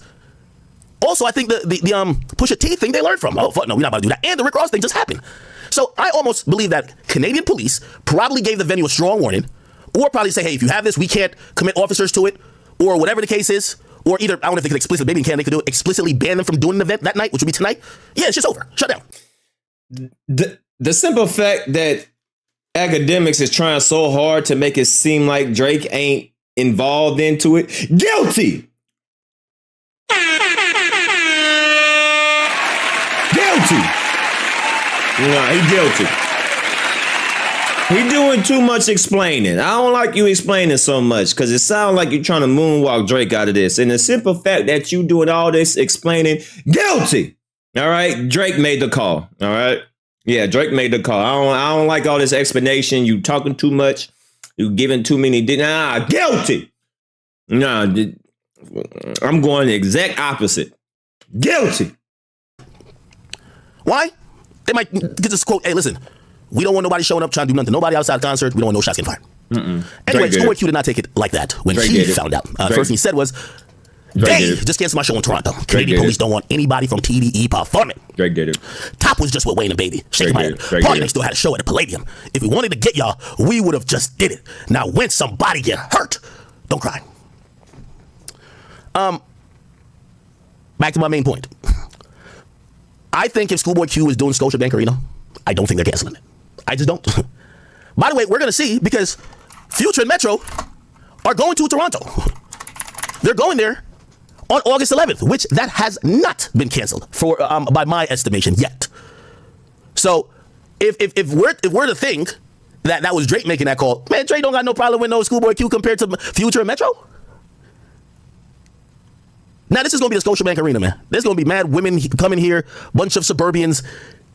There's going to be a fucking convoy of police officers probably escorting the tour bus or the vehicles that Future Metro are coming to the venue with and leaving the venue with. They're not parking outside. They're parking inside the venue, downstairs at their internal parking lot where the NBA players' buses park.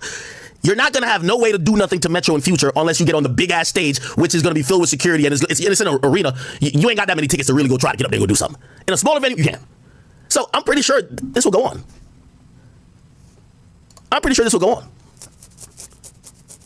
So I think that this is unfortunate for Schoolboy Q, but the harsh reality, and I'm not being disrespectful to him, you're a smaller artist, and when beef happens, it hurts y'all. Everybody that was on stage with Kendrick, when Kendrick does a tour, he's going to do Toronto 3 times probably. Not 3 times, let's say 2. At least once. His shit's not going to get canceled. I guarantee Kendrick's shit ain't get canceled. Because he's that big of an artist. When you're the smaller artist, we just seen it happen to Bobby Shmurda. I'm going to get to that. Yeah, I'm the headliner. Get that nigga off my lineup. I'm the headliner. See, this is him trying to, make people not rock with Kendrick. So basically because this is his second time doing this, right? Because on his other live stream, he was like, all you people that was on Kendrick, that came and was at the pop-up concert, he ain't gonna do no features with you.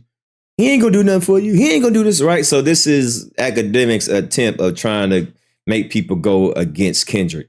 So now he trying to plant the seed in people's head and say, hey, if you're around Kendrick, your career could be, blackballed, and you can't go to certain this, you can't go to certain that. So he's trying to isolate Kendrick by himself and not try to, have people around, or try to have people messing with Kendrick, because if you mess with Kendrick, that means you got to take on his beef, right? So I understand what he's trying to do, right? Academics, I understand what you're trying to do, right? But I don't think nobody gonna fall for this shit. I get to pick. If you don't get him off, I'm not performing. Those type of games get played when you're a smaller artist. So I would say, and by the way, I don't think Drake had anything to do with this, but still, I'm saying as the smaller artists that were involved, and I don't think Schoolboy Q was like involved, right? Like he just showed up to the little concert and it was in the video. But of course, people position this as TDE like versus OVO. Anybody else in TDE, I would expect the same thing to happen to y'all, unless you're Kendrick. Well, Kendrick's not TDE and PG now. All y'all concerts except SZA, all y'all concerts probably gonna get canceled. Let's be honest, right? Because whether y'all want to admit it or not, the police is waiting for this to get violent, and they're gonna say this. See, so now Akademiks is like, yo, everybody on TDE, if y'all messing with Kendrick, y'all gonna lose money because you're associated with Kendrick Lamar. So, since Kendrick Lamar is going at Drake, now you possibly losing money. You can't perform in this place. You can't perform in that place, right? I see what you're trying to do. It's going to be violence. Here's the thing on Drake's side, because he mentioned Party Next Door. Party Next Door is an R&B nigga. It's like, yo, if you R&B nigga from New York, they'll let you perform all day. You can even sing about killing niggas. You're fine. If you're a drill rapper, hell no performances. It does matter. It does matter. So Party Next Door, if Party Next Door was a gangster rapper, I'm pretty sure, he had a show at the Palladium, I'm pretty sure they would have canceled it. Facts. Because they're going to know, like, yo, he's a gangster rapper on OVO, and he's coming to Gangland, and he's going to be, canceled. But he's coming there to sing the girls. He's coming there to sing the girls. Who cares? You know what I mean? So, again, I think if Absol goes, I think if Schoolboy Q goes, I think if, who else? J-Rock. I think if they had a show in this immediate moment, I'm not saying forever, in this immediate moment, I would imagine that the police or the venues would be like, yo, we're going to stay away from that business. It makes sense, though. This is why I keep telling y'all. I seen everybody kept saying that they won when supposedly Kendrick won. And I'm like, I don't think y'all won. Kendrick over here thumbing through a check. For y'all, it puts y'all in predicaments where people think y'all are a part of a war, but y'all are not big enough artists to leverage and move shit out y'all way. So shows get canceled. You're going to miss out on shows because now they might be like, yo, we want Party Next Door to be on this festival lineup. Well, if you put Party Next Door and you put Schoolboy Q, just tweet about him, you don't want to fight backstage? All right, well, take him off. Who you want to take off? The smaller artists. That's just how it goes. Now if Drake say there's Coachella and Drake's going to perform, Coachella's going to be smart and be like, well, we can't have a TDE set on the same day. So who's gonna Drake won't be performing the same day with Kendrick. Kendrick gonna get his own day. They might put a Absol in Schoolboy Q set, but now it's gonna. So again, it is gonna affect. And by the way, I'm saying it not to be impartial. If Drake had niggas who was talking that shit on his label, you know what I mean? Like people look goofy if you caught. What's my nigga's name? What's this guy name again? Damn, I'm not forgetting his name. Fuck. The dude in OVO. Oh my god. Fuck. The fact that you don't know who is in OVO is bad.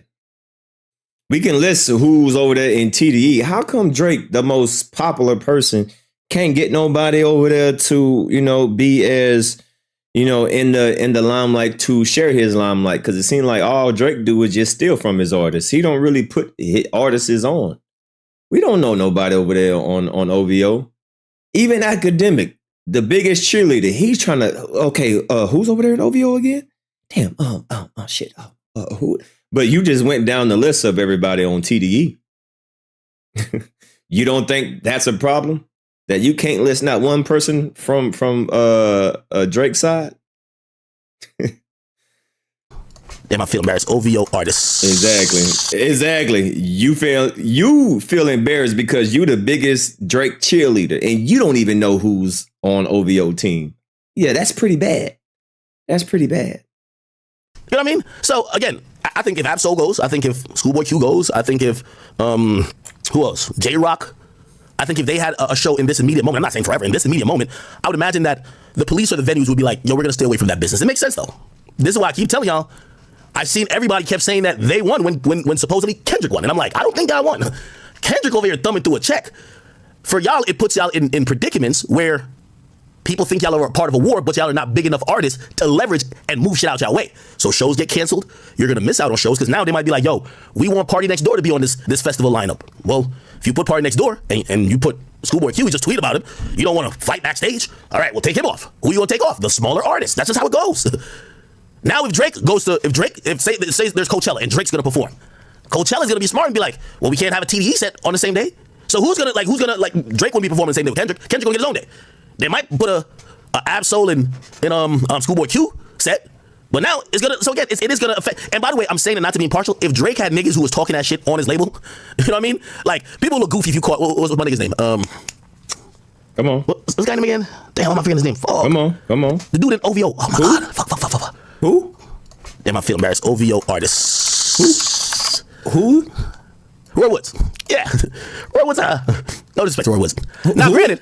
Who? Put it like this. Who? Row who? Row your boat. What? Who? Nigga, I'm pretty sure Baca, I'm not saying he would be able to sell out the Palladium. Baca can't go perform in no fucking Palladium. Popcorn. Row your boat. Bakalaka. Smiley. No. Who are these people? The only person I know is Party Next Door. That's the only one. Who is DKNY? Who is Montel Jordan? Who is Row Your Boat? Who's Popcorn? I don't know these. Who?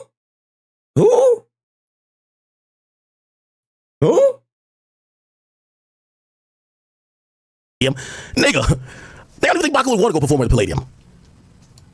That'd be a not smart choice. It's a Magic Jordan. Yeah, I go fuck with him. Division. Yeah, I go fuck with him. But if Baca not nice, yeah. So that's what I think. I could be wrong.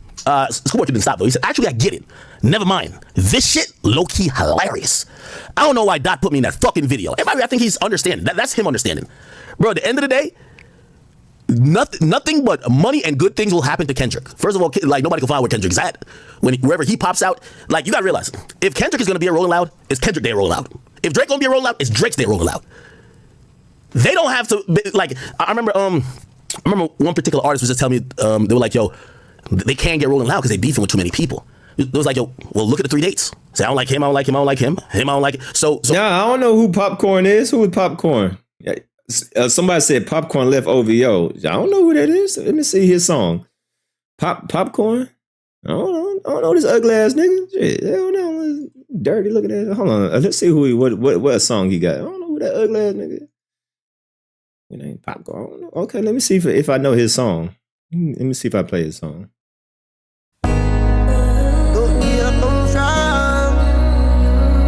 Young girl on fire, ping. I don't know, man. They all sound the same. No disrespect to the Jamaicans, but y'all all sound the damn same. I don't know. Give me one of his most popular songs. What's a song that I should know? I might know a song of his, but I don't know that he sing it. What is one of his songs that like is nationwide that people? Number shout out to my Jamaicans. I love Jamaicans, but I'm just saying all y'all sound like. I ain't gonna cap to you. Give me what's his most popular song? Only man she knows. Only man she wants. Okay, let me see. Only man she want, yeah. Our man says she very special. Man, I don't know this shit, man. Hey, no disrespect. I don't know this nigga. I like Jamaican music, but I ain't never hear this shit. Still she won't give me the thing in the rest. Oh hell no! Sound like a Tetris beat. No, no, I can't get jiggy with that. No, sound like I just finished the last level of Tetris. I finally beat Tetris on level 110. The fuck? I don't like it. Nah, I love Jamaican music, but this ain't it. Listen, I like some Jamaican music, and I don't like Jamaican music. And this is the one I don't like. You know what I'm saying? That's my prerogative. I don't like it. Moving on. So Rolling Loud basically just said, well, are we going to pick these artists over you? Nah, I'm going to take you out. That happens with rap beef. You lose out on some things unless you're a big enough artist. I'm pretty sure there was mad places that Meek had to, wanted to be at, that Drake was at, or gonna show up at during the peak of their beef, that they probably said, yeah, we gotta shelf Meek, fuck it, right? Okay.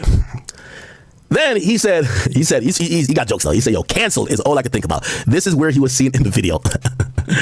Oh man. New York, New Jersey. Yeah, man, I'm ready. Look. New York City, I can tell the people want it. Yeah, I said that. Zone Fanfic Super Chatted $1.99. Drake, diss me, diss track. You're welcome. Winking face. Appreciate you with that $1.99. Salute to you. Appreciate that $1.99. Like he said, damn, I knew niggas was gonna say. They're gonna try to cancel my shit in Toronto. Anyway, somebody says, yo, you better be lucky, bro. You might have got Rick Rossed. Obviously making an allusion to Rick Ross getting hands put on him, or someone trying to put hands on him while he was in. It was actually Montreal. Then you see Schoolboy Q says, I don't think you know who I am. In fact, I don't think a lot of you know who I am. Now, this has undertones, or really overtones at this point. He capitalizes all of his H's, if you don't know. He's a Hoover Crip. I think are Hoover Crips? I don't know. But he's a Hoover something. He's a Crip. Yeah, he's a Hoover Crip. I guess the way they type, I don't even know how he does this. If he puts capital H every time, but this is crazy.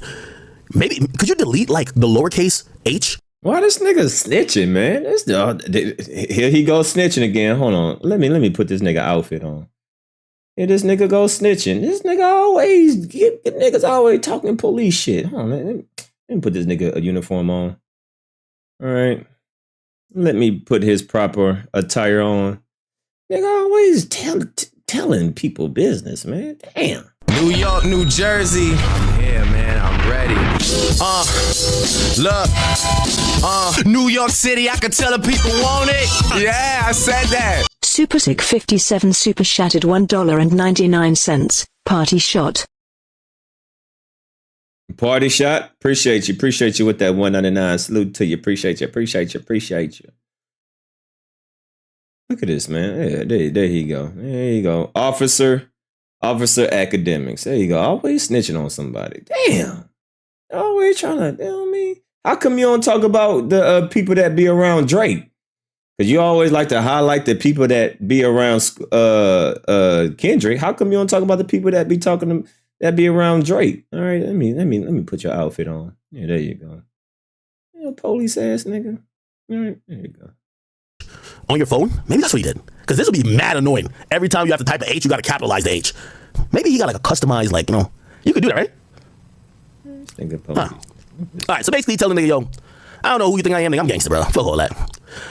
Now, I responded to him saying, you know, he was saying, now if somebody get hurt, which I looked at this as, okay, this is not the type of narrative you want to start with if you are not encouraging violence. Now, up until this point, I do think both parties have encouraged violence, but they encouraged it through music, which some people might say, no, that's how niggas talk, right?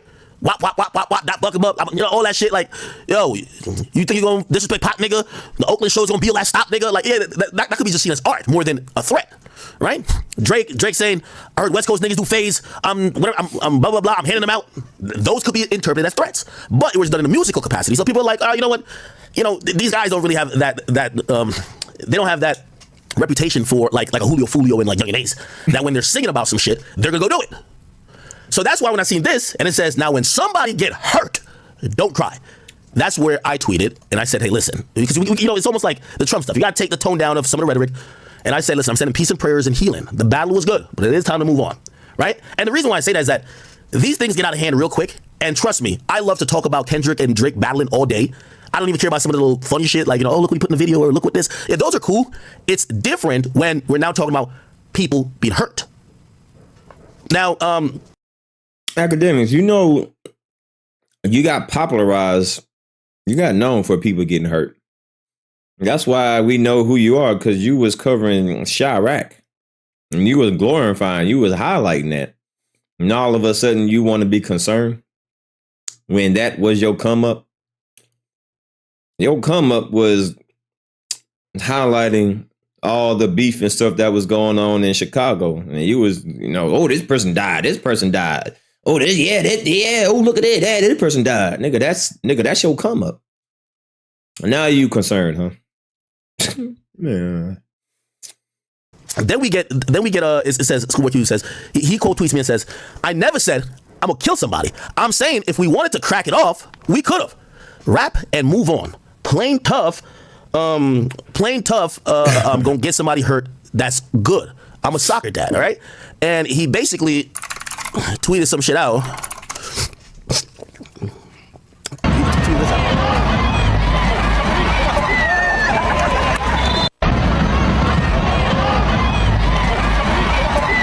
I'm gonna be honest with you, I didn't even know that he was into soccer like that, but this guy cool. And he said, yo, see, I'll be at soccer games. Okay, I'm done until Chicago. Oh, I'm sorry if y'all took that as a threat, right? And not advice. So I guess he's saying, I'm not threatening nobody. That was actually advice, okay? He first said, I never said I'm gonna kill somebody. I'm saying if we wanted to crack it off, we could have. Okay, he's basically kind of walking it back a bit, saying, no, you know what I mean? He's not really suggesting that any of that be violent at all. You get what I'm saying? Let me see. Holy. Police. Now, what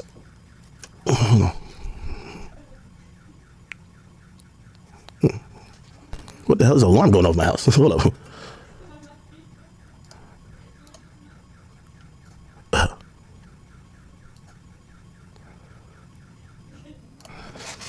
Chat, give me a second. Oh, Drake is still safe in California? Yeah, they still love Drake. I mean, I didn't think the hell you got going on with the academics? He was ever not safe in Yeah, California. they're trying to run this narrative. Drake is Drake. Yeah. Shit, speaking of police, shit, let me put it on this nigga. Yeah, this nigga definitely police too. Yeah, let me put it on that nigga. There we go. Yeah. I think this nigga police too. Yeah, there you go. Put it on that nigga too. I don't think Kendrick's on the I want to do something to Drake. This is for real a rap battle beef. For real, it's straight up song for song, bar for bar, creativity for creativity. Drake started to get some backlash, I see, for the AI. I thought the AI shit was genius. It was like a troll. That was genius? I didn't like it. No, it wasn't there. Yeah, I didn't like it. It wasn't there to sell. It was there to be talked about. It was kind of, remember the rumor was Kendrick's going to take forever to drop. Yeah. So Drake had dropped and Kendrick hadn't responded. Yeah. So that came after the Drake's drop.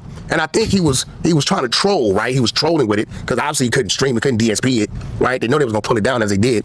And I think it just kind of like it backfired on him because hey man, hey, don't this nigga look like he supposed to be in the police officer, right? Especially with that old cheese ass mustache. Just New York, New Jersey. Yeah, man, I'm ready. Look, New York City, I can tell the people want it. Yeah, I said that. Zone fanfic super chatted $1.99. The embassy about to be raided to equal Zach. Damn. Sheesh. Yep. That's gonna be interesting, man, to see how that plays out, because he said that that embassy is gonna get raided, you know. But man, I can see this hot dog eating, glazed donut glazing, donut dipping, coffee served sipping. Yeah, he looked like he a damn police officer, especially if you shave his goatee and he got that little police cop little beard. That, you know, all cops got that little like Steve Harvey beard. That, I mean, well, not the beard, but the mustache. They got that little Steve Harvey goddamn mustache. Yeah, I can see this nigga in the police officer. Yeah, that fits him very well. I ain't saying that he is, but I'm just saying he just. At that point, I think it pissed Kendrick off. Because at that point, Kendrick put up the 38 and started firing that goddamn bazooka. And kept firing and still hasn't stopped. Oh, yeah, no. Not Like Us has 5 times the streams of Family Matters. Now, people are going to say, oh, it's bots. But everyone's got bots that they really know. You can clearly tell down to the BET Awards recently with Taraji getting on stage, dressed up like Kendrick. It's a moment. Everyone's fucking with the song. That's the biggest song. That song is basically clips a whole battle. That's a fact. Right? That's a fact. All right.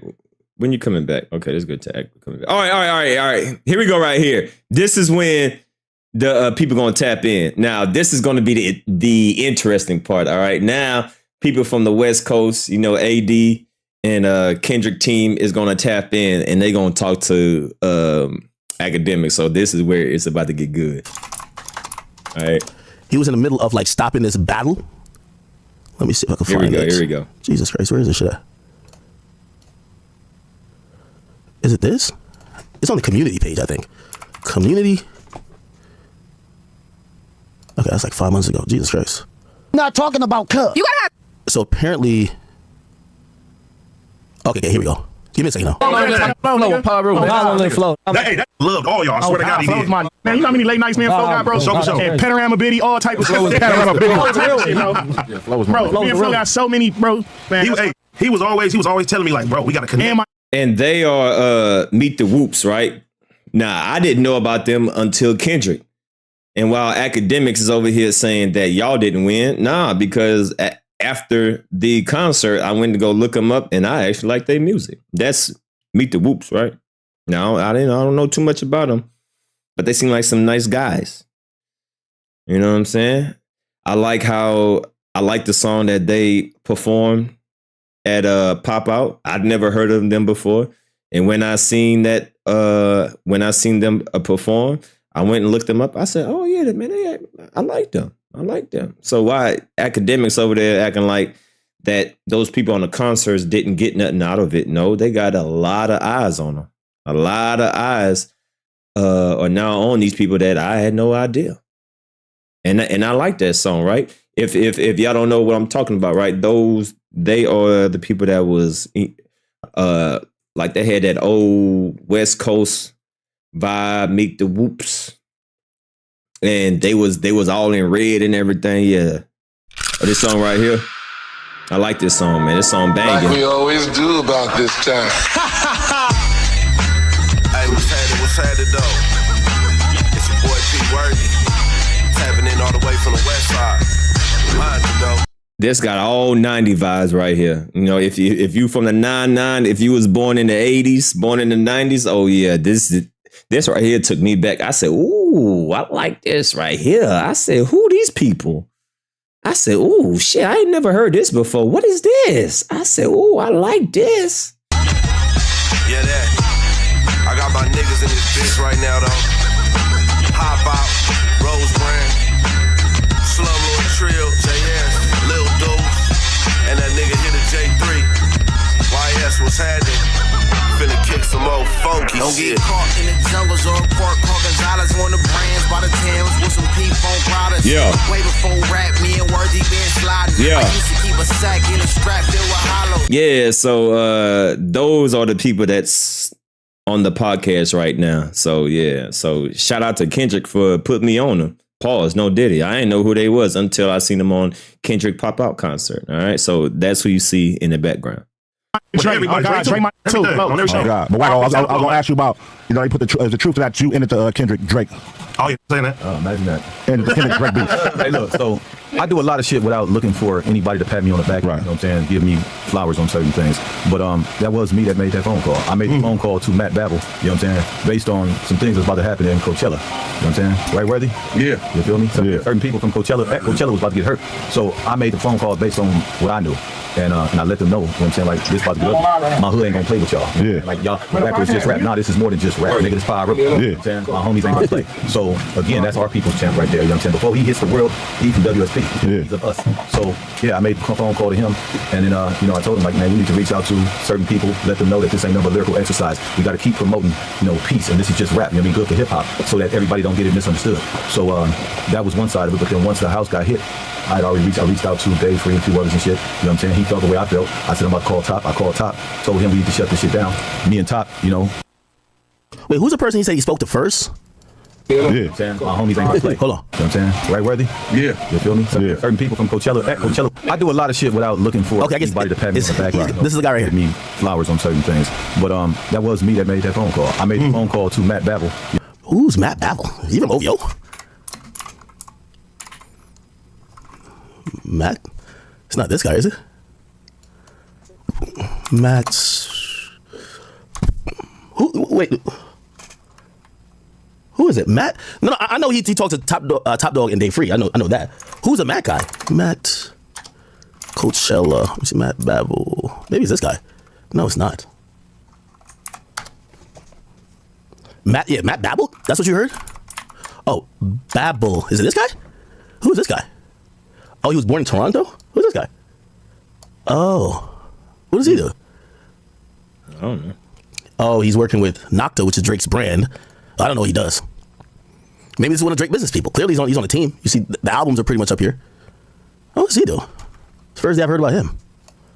Matt Babel. Oh. Who is her boyfriend, Matt Babel? He's known for what? Oh, he's involved with Ransom Music Group and Dream Crew, a management entertainment group that manages Drake's career and business portfolio. He was on the set of Drake Laugh Now Cry Later. Okay, all right. I guess that's someone over at OVO, right? You know what I'm saying? Based on some things that's about to happen in Coachella. You know what I'm saying? Right, Worthy? Yeah. You feel me? Certain people from Coachella was about to get hurt. So wait, so what happened at Coachella? Like, let me look at the lineup. Coachella lineup. Here we go. Was it okay? So this was for this year. Let me see the lineup.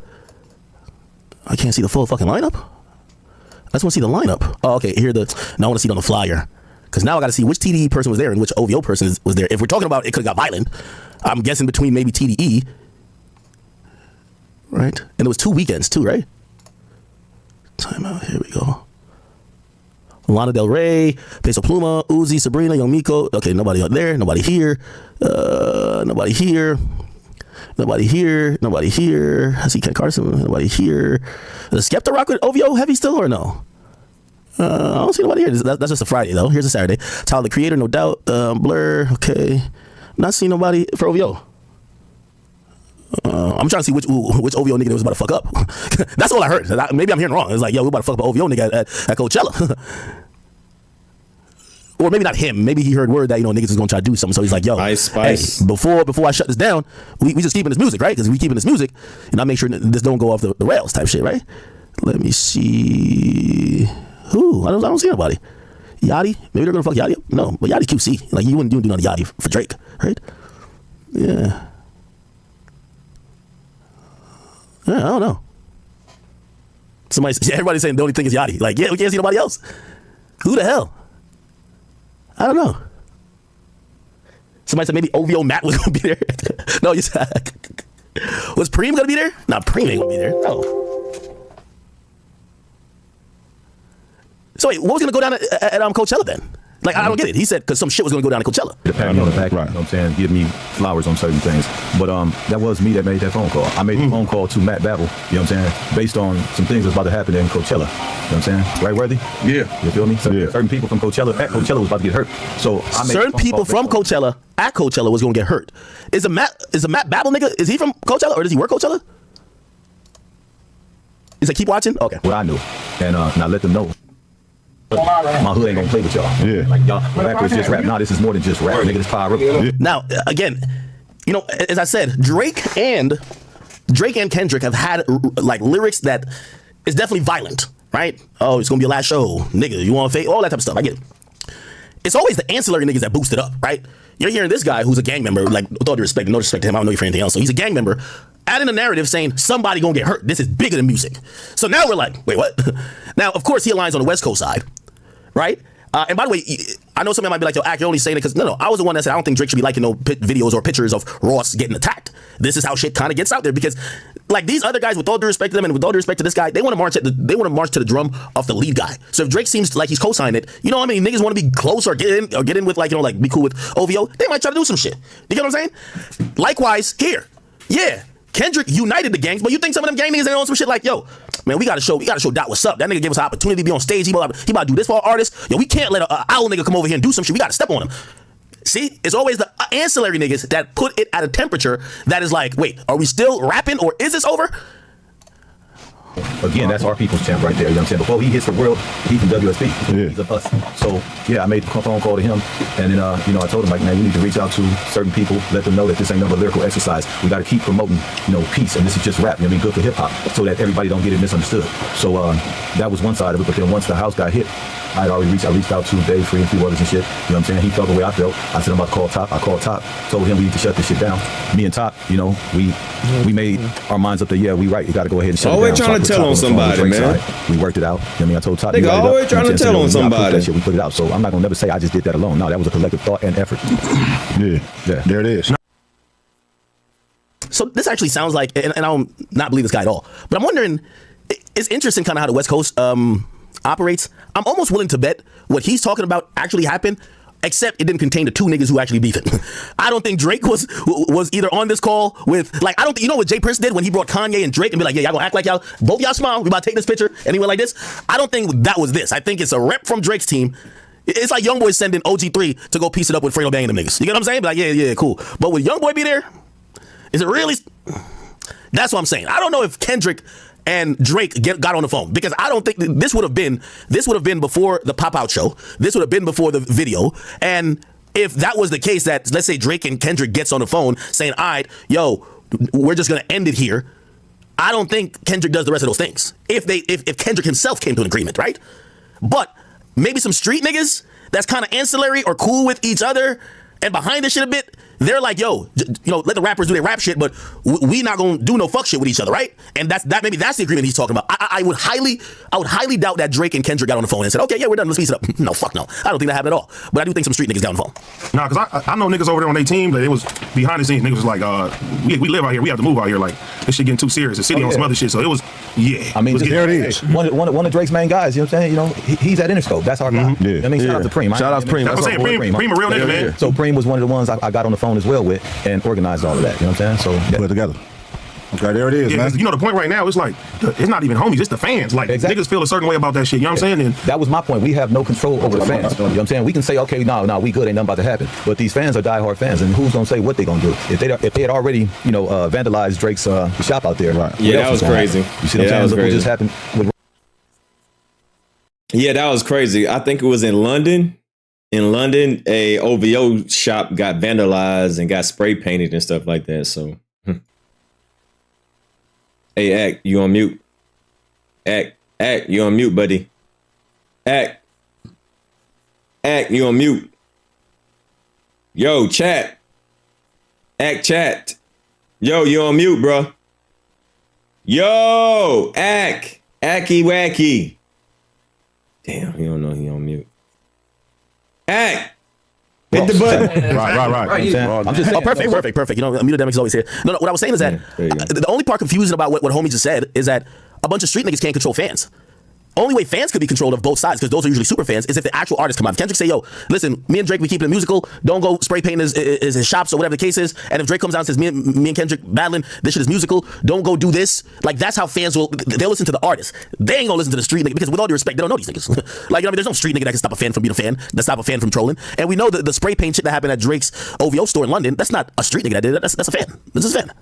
You a fan? He a fan? He a fan? We have no control over the fans. You know what I'm saying? We can say, okay, no, we good, ain't nothing about to happen. But these fans are diehard fans, and who's gonna say what they gonna do? If they had already, vandalized Drake's shop out there, what else was gonna happen? You see what I'm saying? Look what just happened with Ross. Right. Right. I'm just saying, they walking in the OVO store playing Kendrick shit, all type of shit. Yeah, going crazy. Fans crashing out. I'm like, Ross crazy going to Canada. What he thought this was? He thought it was no gangsters in Canada. That nigga Ross didn't see that coming. No white boys though. I know. Man, you crazy, boy. It's real white boy gangs out here, bro. Homie, just let y'all know, man. He play a big part. You hear me? Or what the creature look like? Yeah, he one of the reasons that got shut down. You hear me? And nobody can possibly be hurt. You hear me? Because we ain't playing about Dot just to let the record be straight. You hear me? At all. We're not playing at all. No matter what, though. You know what I'm saying? We ain't playing about the homie, and we damn sure ain't charging our homie. Right. Feel me? We not looking for the homie he owe us because he back cracking or anything like that. I heard certain people getting at me saying certain things. It's like, nah, we ain't on that. Never. We ain't about to allow no nigga to extort none of ours. You know what I'm saying? And that go from our hood to anything else. That's the internet shit, though. Niggas be coming up with conspiracies. Yeah, that's that bullshit. That's just story now. They always say shit like that. That shit don't mean like the niggas that know, the niggas that know. Exactly.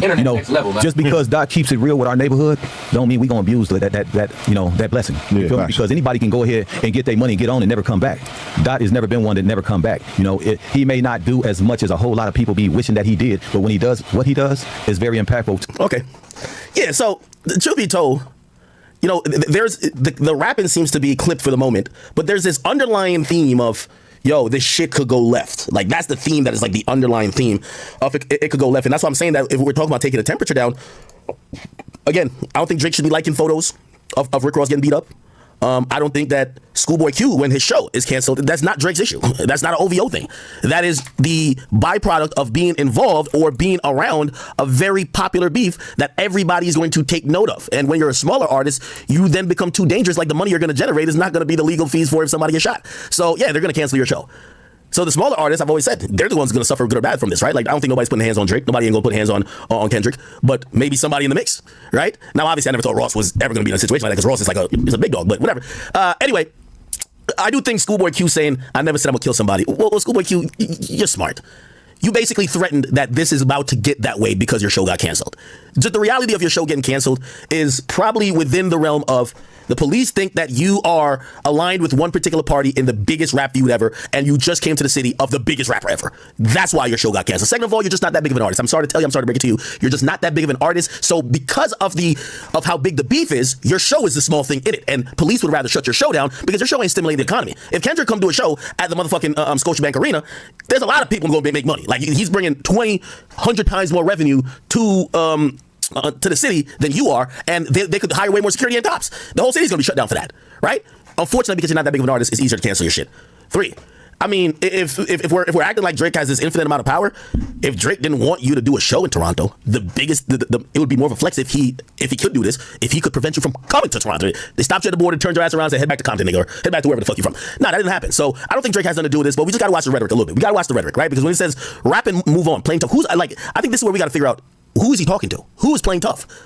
I haven't seen. Did I see any of the OVO guys like start talking tough or saying they're gonna do shit or beg people to come to Toronto or something like that? I don't know. I don't know if that was a thing. Maybe it was though. I don't want to act like OVO's no fucking saints. But yeah, this statement here feels like you trying to be on some type of timing. You know what I mean? Just like the previous one where you said, when somebody get hurt, y'all don't cry. That usually, what's so funny? Even about Schoolboy Q's tweet at me. He said what everybody was thinking and nobody said it to him. He says, now when somebody get hurt, don't cry. There's an undertone in that sentence that, now when somebody get their head knocked off, I don't want y'all to cry when there's a funeral. That's what the tone was to me, but I didn't say that to him when I tweeted at him. I said, let's pray for peace. I said, send in prayers for peace and healing. The battle was good, time to move on. Then he says the obvious. I never said I'm gonna kill somebody. You basically just dissected or just gave the definition of your tweet. Exactly. I'm saying if we wanted to crack it off, we could. I never said I'm gonna kill somebody. I said if I wanted to kill somebody, I could do it. Kind of the same thing. The point is this. For everybody that's been lucrative for, and Schoolboy Q, you see, that's the thing. I don't know if the battle been lucrative. You know why I'm saying this, chat? Honestly, I don't know if the battle is lucrative for Schoolboy Q. You know why? His shows are getting canceled. These other niggas that was kind of ancillary around it, I don't know is that probable for them because they are now boxed in and now they're seen as artists who allegedly are at war or in a beef that some of them ain't in.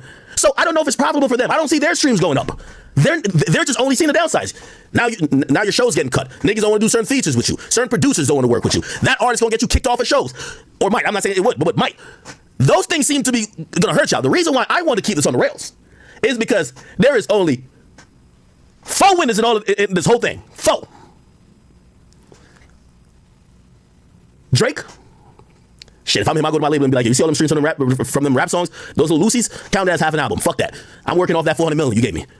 Kendrick just ran up the disgusting bag. Of course he won. With the money, not the battle. Mustard. Of course Mustard won. Stick of Mustard. He was a Tennessee Summers guy. He kind of got quiet a little bit, did the balling. Him and Roddy Ricch was all right, cool, whatever. Then it's time for him to come back. Not like us. Whoa. Mustard's back popping. You know who's the other winner? Big fucking act. Yes. Of course I don't want this beef to get violent, right? I want to talk about, yeah, he sneaked this in him. I want to talk about that forever. Once they get violent, it might give a spike in the views, but that means it has to come to a halt real quick. Yeah, so these guys can subliminally listen, I don't want it to get involved for that reason. No, don't stop the money train. No, don't fucking, the rest of y'all niggas who got involved and ain't getting no benefits, all right, tough luck for y'all. I don't know what strategy I had. But as long as Kendrick and Drake keep going back and forth, that's why I don't want violence. I'm here. Your boy is here. So me, I don't want the violence. The violence is gonna fuck up the money for all people involved, including me. Now for the rest of y'all, get how you living. You know, I had to figure out your strategy before, like I realized my strategy. I bet I'm the media outlet that's the middle of this. Okay, cool, perfect. So yeah, it is what it is. Yeah. So for the people who think Ak wants this to go violent, no. Don't y'all see every stream I start? There's some Drake or Kendrick related. We can keep talking about, yo, Drake wore this shirt. Maybe he sneaked this in. Yo, Kendrick just put out an owl emoji. Maybe a new song. Great, we can talk about that forever. You know who that helps? Niggas start getting killed, and now I gotta sound like Martin Luther King. Peace. Like, nah. That shit's not good for business, all right? So no killing, no violence, just sneak this in. And let's go back to the regular sneak this in. Battle over, regular sneak this in, little subs, and let's keep life going. You get what I'm saying? I don't want nobody's shows get canceled. Everybody, I mean, again, I can't help that. But the smaller artists, and that goes from any side too, right? Like, maybe a smaller artist who got it on Drake's side. Was there any smaller artists that kind of like jumped it on Drake's side? Chat, did any artist even like stand close to Drake? You see, Yachty was like, you can't even say Yachty because, when Yachty spoke on it, Yachty spoke on the battle like he wasn't even Drake's friend. They said, Yachty, how you feel about the battle? It's like, both teams played hard, both teams could rap. Both of these guys, they're legendary. Not Drake, no, he's a cool guy, legendary artist, but you can't knock Kendrick Lamar. He had that wop, that fuck him up. Yeah, like, you know what I mean? Like, he just ignore that. You know they call your best friend a pedophile. Like, he just ignored that. He was just like, both songs are hard. That shit fire. That nigga make sure he could go to LA. That nigga make sure he was good in LA. Sexy Red don't count. Come look at Belly don't count. Look, the game. All right, think about game. Nigga, the game kind of try to play the 50. Nigga, I guarantee you're going to see a lot of people, artists from the West, probably look at him a little way. Like, damn, nigga, you wasn't front, like, not that he had to front line because he could have done what Snoop did. Snoop just fell back. Right? Not saying he don't fuck with, he just fell back. He ain't really jump into shit like that. Right? Game was kind of almost sneak this in. Like, Game was kind of making it seem like, yo, y'all know I fuck with Drake. So what that turned into? Like, this is the equivalent of the Game the next day saying, yo, why they invite me to the pop-out show, man? Why they invite me to I ain't got nothing to do with that shit. Like, this is the equivalent of it. Yeah, I just thought about it. Yeah, this is the equivalent. Yo, why I ain't get invited to the pop-out show? Game, you know damn well why you ain't get invited to the pop-out show, nigga. You know damn well why. Schoolboy Q. Yo, why they cancel my shows in Canada? Man, you know damn well why. Like, let's be honest. Somebody said KD. Man, I think KD don't fuck with nothing in California since he left Golden State, man. Oh, Presser. Now, granted, I ain't see Presser kind of say nothing like against Kendrick, but I'm gonna be honest with you. I would imagine Presser is not booking. He's not booking a show in Inglewood anytime soon. I wouldn't think so. I would think that would get shut down too. And I don't think Kendrick will make that call. I just think that, bro, there's gonna be a little bit of action going on around there. That the police is probably gonna, they got these gang units in LA and shit. Gonna be like, all right, man, this shit could get a little spooky. They start seeing certain people pop out, just maybe not even to do nothing, just to kind of show a presence. Like, all right, let's get this out of here. Y'all say 50 Cent? Nah, 50 ain't really pick no side. And 50-50. Like, 50 just funny. Like, you Nah, 50 definitely picked a side now. Once again, this live stream was made, 2 weeks ago? But 50 definitely picked a side now since he took a picture with Drake and saying, they talking about business. So, yeah, 50 definitely picked a side. Yo, we all know that 50 don't really have no side in no battle. He just don't like Rick Ross. Nah. I think he pretty much picked a side. What'd you say, Vanessa? But people know that 50 don't like Rick Ross, so people can pretty much say that, he only being cool with Drake just to troll Rick Ross. So, yeah. Jason Williams says, yo, how can't you admit Kendrick won? He has #1 for multiple weeks, and you advise Drake to take 3 months off. Sound like he lost. Okay, y'all want to get back into this? Because I'm down to go with public opinion on this, because at the end of the day, when we think about who won or lost the battle, it's what the people say, not necessarily what one person says. So in my opinion, I thought it was a close battle. And I think lyrically, that's where it was close. Now I wanted more lyricism out of the battle. Impact-wise, I think impact on what you see outside, I think, yeah, Kendrick, that's his strong point. I thought Drake had the best songs. And I know a lot of y'all hate the hard part. Man, come on. We just heard Family Matters. He said that Drake had the best songs out of the battle. Man, yeah. Like I've been saying. Allegedly. For someone to say that, it's one or two options. 1, 2, or 3. Or it might be all the above. Academics, Drake is either financing academics or he fucking them. One or the other. Because anybody can say, all right, yeah, Drake lost this. Nobody in their right mind is going to say that Drake won this. Nobody in their right mind. So only people that are saying that, people that are in academics position, yeah, Drake is either financing you or he fucking you. One or the other. This nigga said that Drake had the best songs. How? How, Sway? How? I couldn't even remember what Drake said in Family Matters. I had to go back just recently in this live stream, like, yo, what did Drake say in Family Matters? I don't even remember. And I still don't remember. I just heard Family Matters, and I still don't remember what he said in there. But guess what? I know every single thing that Kendrick said, from Euphoria, from 616, from Meet the Grams, from Not Like Us. Quotables. It's so many different quotables, so many different lines that stand out compared to Kendrick. I don't know, like, there's no standout lines when it comes to Drake. Day free. I think that's the only thing I remember. Day free. And it's funny that, and I think Kendrick took that part, and why he said day free, Kendrick said a minor. So low key, I think Kendrick got that minor part from when Drake said day free, and then Kendrick came back and said a minor. So yeah, Kendrick has a lot more quotables, a lot more memorable lines than Drake does. All right. Part 6, I liked it lyrically. So for me, it's a close battle. Honestly, sometimes I get up and I'm like, nah, Drake, like, I can't believe niggas didn't say Drake won. And then sometimes I get up and I'm listening to a few of the Kendrick, so I'm like, I see why they fuck with it. So again, I'm not as, I think the mass opinion that's growing or now is there, people are saying Drake got obliterated, and if that's what y'all saying, I'm not gonna try to use my one opinion to, like, try to fight the field. Like, again, this is hip hop, and it is, you know, people vote with streams and attention, and yeah, it's like, I remember them doing a poll with Jay-Z and Nas. There's certain people to this day that believe Jay-Z won that, right? Now, granted, those people usually get called grifters, and that's why I'm not even trying to push my opinion, because those people, when they talk about the Jay-Z and Nas battle, they're like, well, Jay lost the battle, but he won the war. You know what I mean? They do that type of thing, or they'll come back and be like, well, really, if we really think about it, Jay really did beat Nas, because they'll use two reasons. They'll be like, Jay came with facts and Nas lied, which apparently when you go break down Ether, Nas said a lot of shit. You 36 in a karate class. You know what I mean? Like, you Paibo ho, you trying to work it out, you trying to get brolic. Ask me if I'm trying to kick knowledge, I'm trying to kick the shit you need to learn though. Come on, the Ether, the shit that make it so burn slow. You know? Is he Dame Diddy Dame? All right, all of that. Yo, back in 86, you was getting chased through like, supposedly not all of that was true.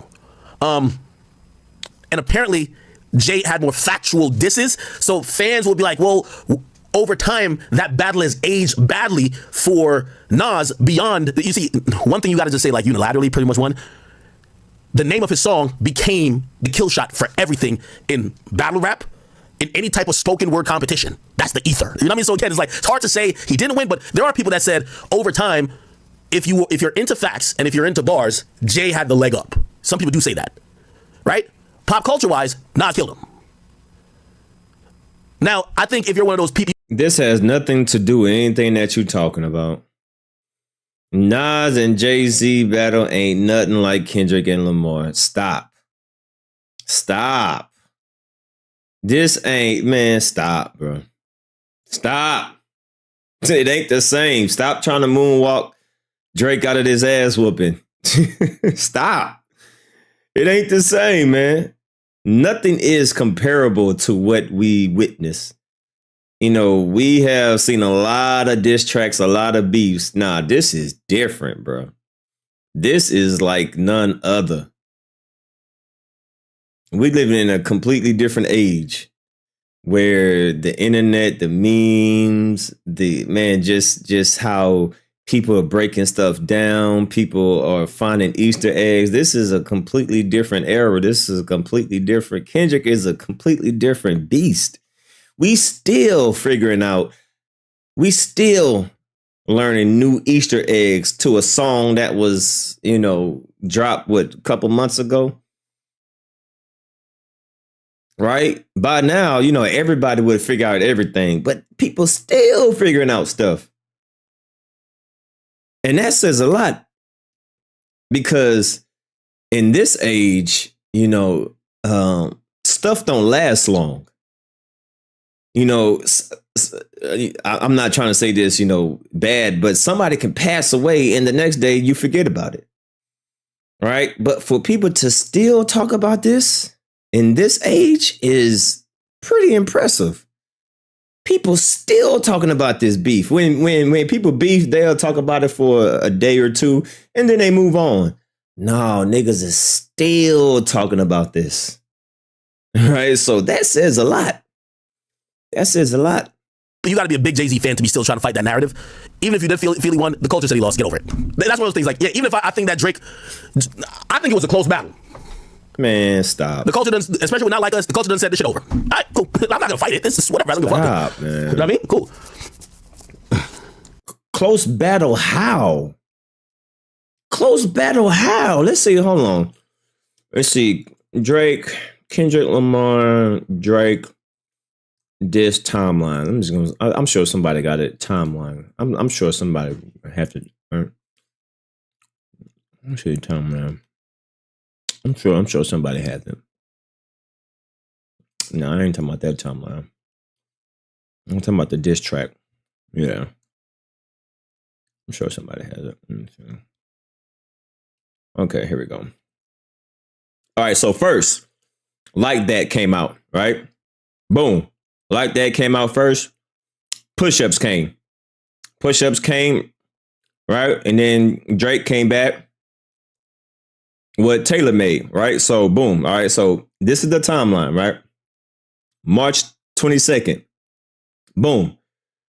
Kendrick Lamar said, fuck the big three, nigga. It's just big me, nigga. Bam. Right? April 13th, Drake came out with Push-Ups. April 19th, made one of the worst diss tracks of all time. Taylor made. Everybody's like, yo, what's going on with Kendrick? Damn, why Kendrick? Why it's taking so long? Nigga, now we see why it took Kendrick so damn long. We still breaking down Euphoria. And y'all wonder why it take Kendrick so long. Everybody like, oh, Kendrick ain't gonna respond back. Kendrick gonna, nah, man, it takes time. That nigga was doing his research. He was doing his research during that time, right? Euphoria. Boom.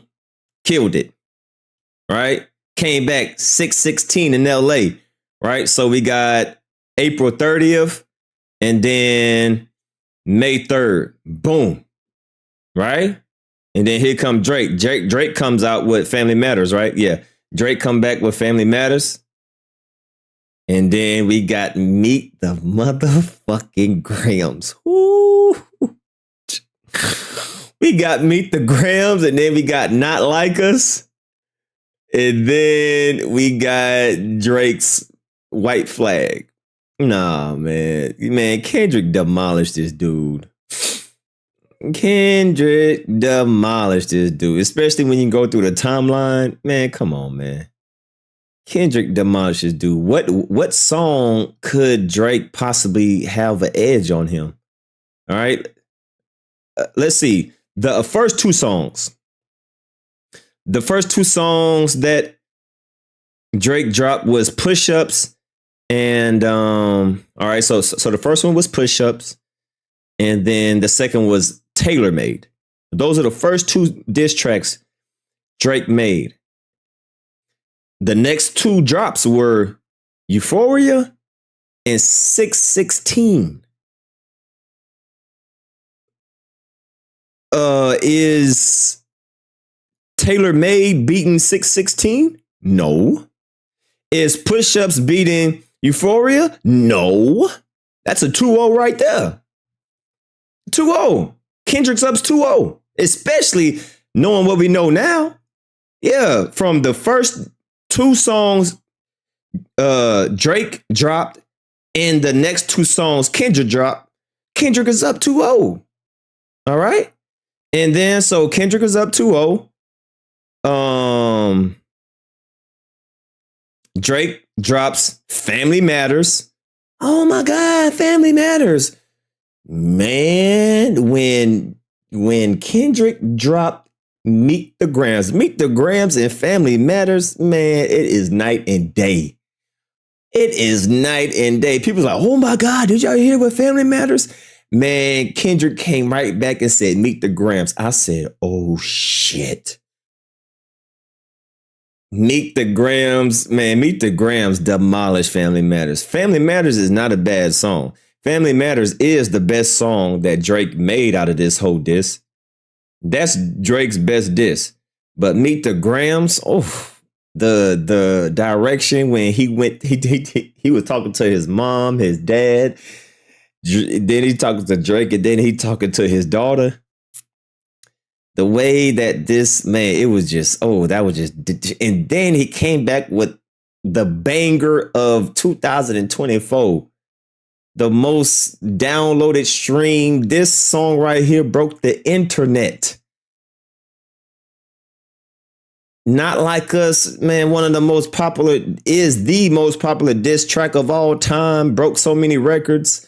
Then Kendrick did the Pop Out tour. I mean, what? Not the Pop Out tour, but he did the Pop Out concert. Brought the whole West Coast. How can you not say Drake lost? Man, Kendrick mollywopped this nigga. Then Kendrick did the Pop Out concert, and then he came back with the video. Not Like Us with the videos, and then all the Easter eggs. Everybody's dissecting and pointing out this and pointing out that. What are we pointing out to Drake video? Drake did a Family Matters video. There was nothing crazy. You ain't had to pinpoint this. It was like straightforward. Like, okay, he's riding around in Kendrick Lamar's van. Okay, he's towing Kendrick Lamar's van that was in Good Kid, Mad City. Okay, then he crushes it. Okay, it was very direct. Kendrick Lamar had 10 different meanings in one scene that we still breaking down. Come on, man. How can you say Kendrick didn't win? It's not even close. It's not even close. Like, stop the cap. Stop the cap, man. Like, come on, act. Damn, stop, bro. So yeah, that's what I think about that. And also, what else do they try to do with the Jay-Z battle? Which I think is gonna be done with this too. You know what I mean? Where I think people used to be like, yo, just Takeover was a better song, right? I think years later we're gonna hear the same narrative with Drake. Well, Family Matters just was a better song, right? But you know what people gonna say? Well, I don't know. The narrative's gonna change. Regardless, I'm saying I'm not fighting the public with this, right? Like, no, and I'm not in denial of nothing. You know what I'm saying? Yes, you are. You in the hell of denial, man. Stop, man.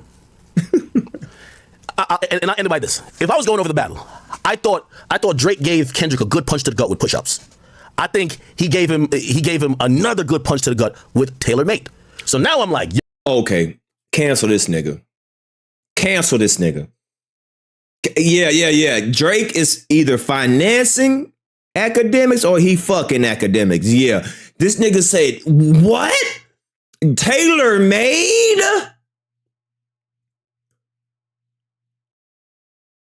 Oh, yeah. Drake is either financing academics or he fucking academics. Oh, yeah, I think it's been confirmed. This nigga really said that Taylor Made was a good punch, was a good song. Taylor Made.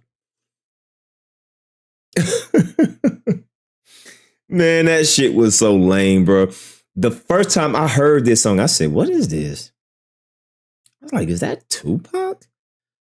Now I'm like, hold on, this is Tupac. He don't even rhyme like Tupac. Like, that's not Tupac flow. I'm like, hold on, that's Snoop?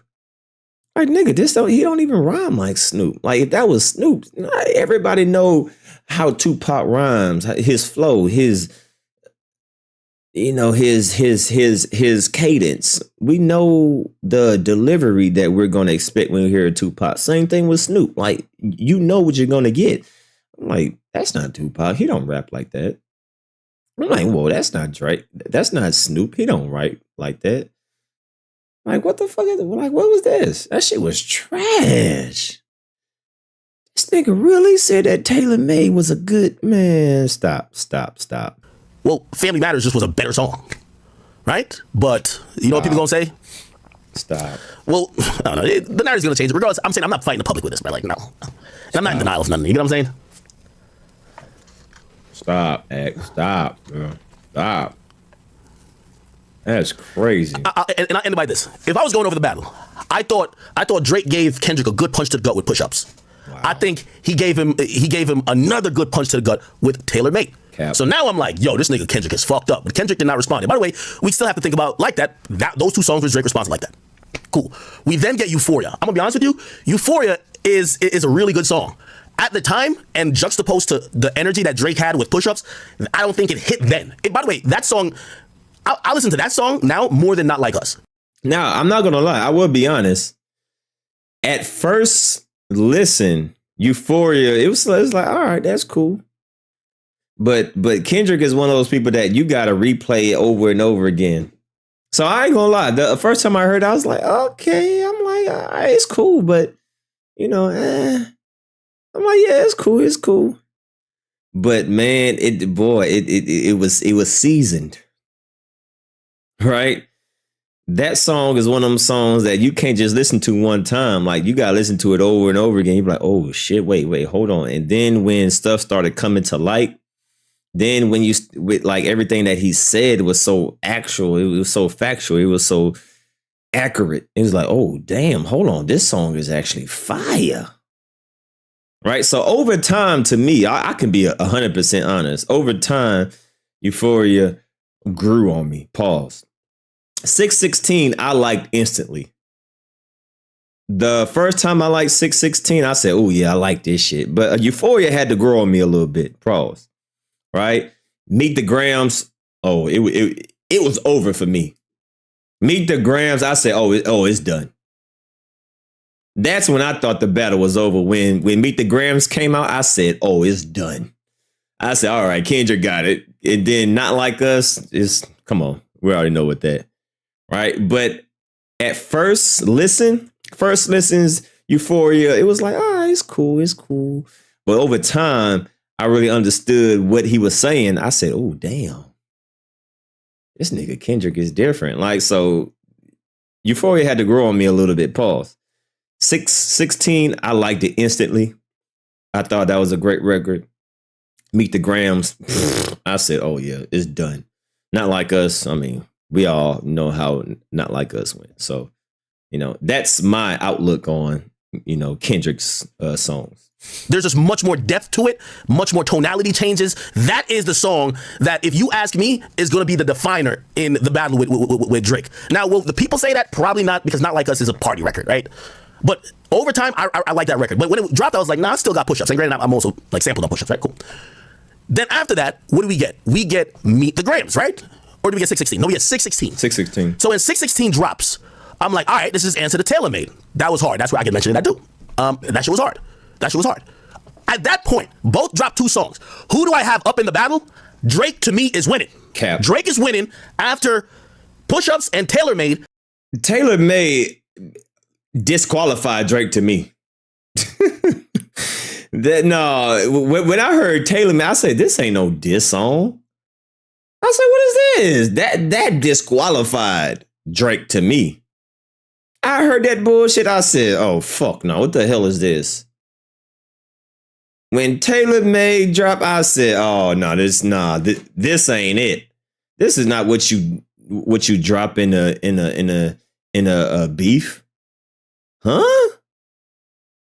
Fuck out of here. Ain't no way that Kendrick was up. I mean, ain't no way that Drake was up when Drake dropped his first 2 songs and Kendrick dropped his first 2 songs. Ain't no way that you can say, especially Taylor made? Taylor? Huh? Stop. Versus Euphoria and 616. Now, granted, I'm being very honest with y'all. Over time, like even now, 616 is also a masterpiece. It's a layered thing, and I know I'm. Oh yeah, 616 is definitely layered up. Yeah, that's one thing about Kendrick. Like his bars and the way that he delivered, it's a lot of different layers. So Kendrick's songs get better over time because you're finding out new stuff, right? You can't just hear Kendrick for the first time and be like, oh, okay. Nah, that shit, man, it's different layers to Kendrick, man. So yeah, especially, knowing what we know now on 616, the way that it was broke down with the champagne spilling on the white t-shirt, we like, hold on, that actually happened. Whoa, the boat was called was it? Freezer, something, I forgot. But the way that Kendrick, you know what I mean? If you don't know what he talking about, you just think he just talking, right? If you don't know what Kendrick is talking about, you be like, oh, okay, this is nice. But once you figure out what the hell he's saying, you're like, oh, shit.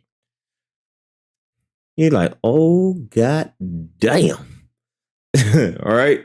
Distant, whatever. It's a really good song. Same with Euphoria. Probably the most complex song that is probably most prophetic in this battle, right?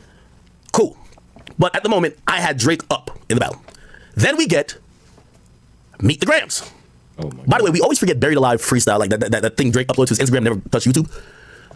So then we get Meet the Grams, and Drake also drops Buried Alive, but we're not gonna really count that. And then Drake waits a few days or whatever and drops Family Matters. Right? Am I right with my timeline? Yes. When Drake drops Family Matters, y'all see me dancing. I'm like, yes, my boy, we're smooth sailing. We're going into the fourth quarter with a 20-point lead. It's over. As long, hey, just don't put Bronny James in the game. Yo, keep him in, keep applying pressure for at least 7 minutes. We got this. That was short-lived. It looked like it had 5 replicas of Steph Curry in the game. As soon as Not Like Us dropped, the shit was like tight. I'm like, what the fuck? What's going on? No, Family Matters came first, then Meet the Grams, and then Not Like Us. That is kind of true. Then,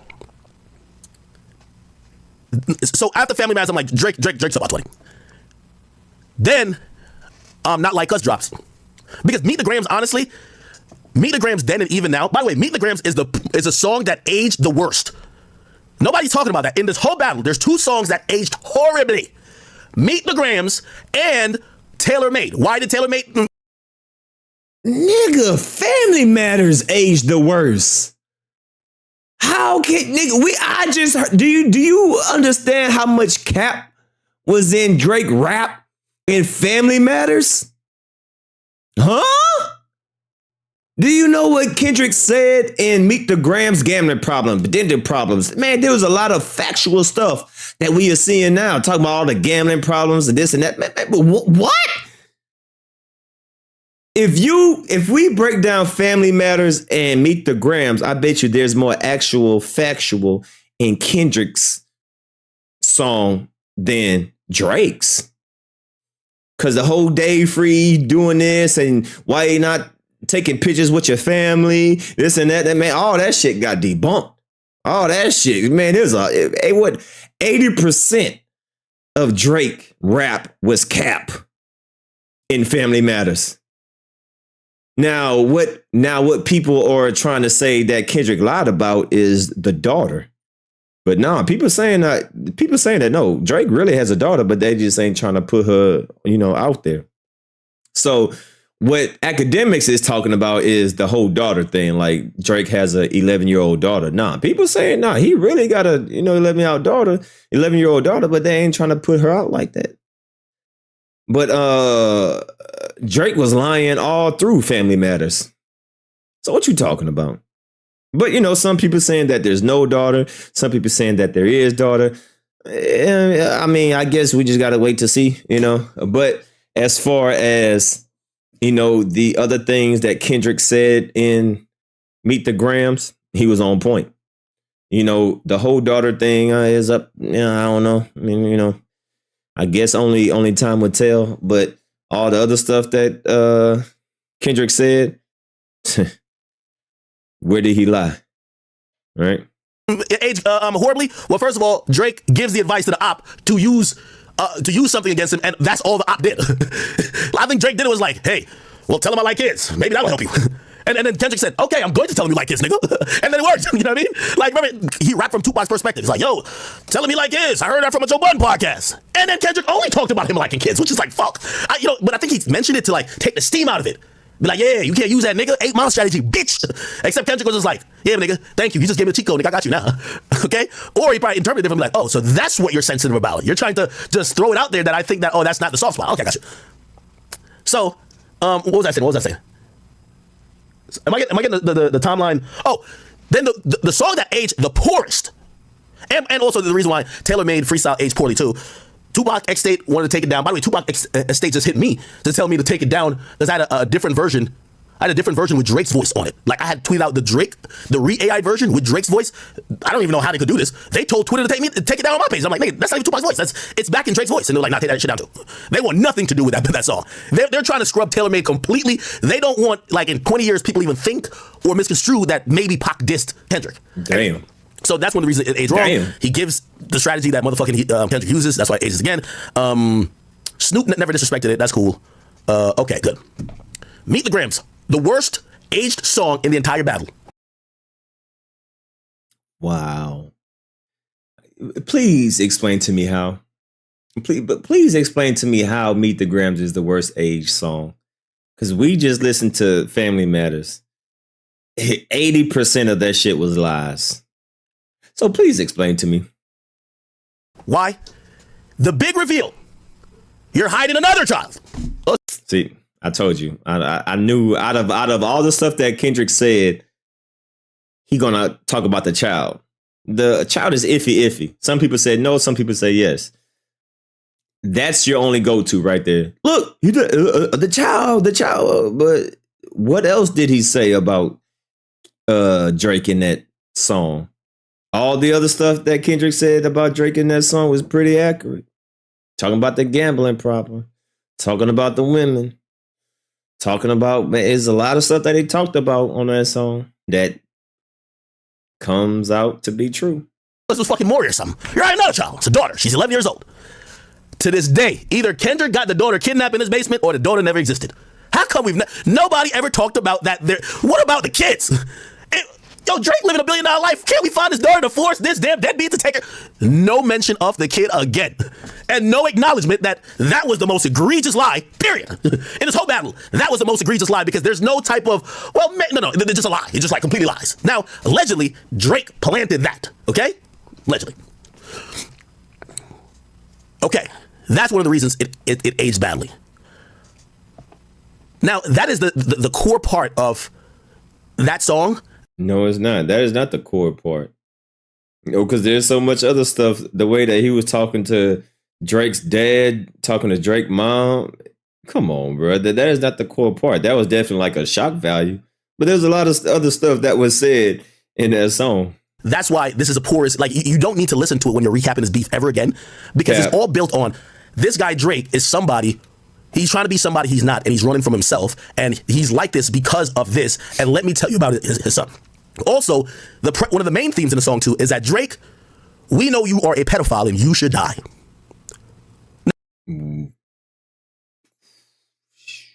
I mean, evidence shows that he might be onto something. I'm not saying that he is. I don't know, but the evidence shows that something going on. I ain't saying, but it just looked kind of shaky. That's all I'm saying. I ain't saying that he is. I ain't saying that he ain't. I'm just saying. Shout out to Just Saying in the chat. Hey, I'm just saying. Like, I don't know, man. It's something. I don't know. I don't know a definite answer.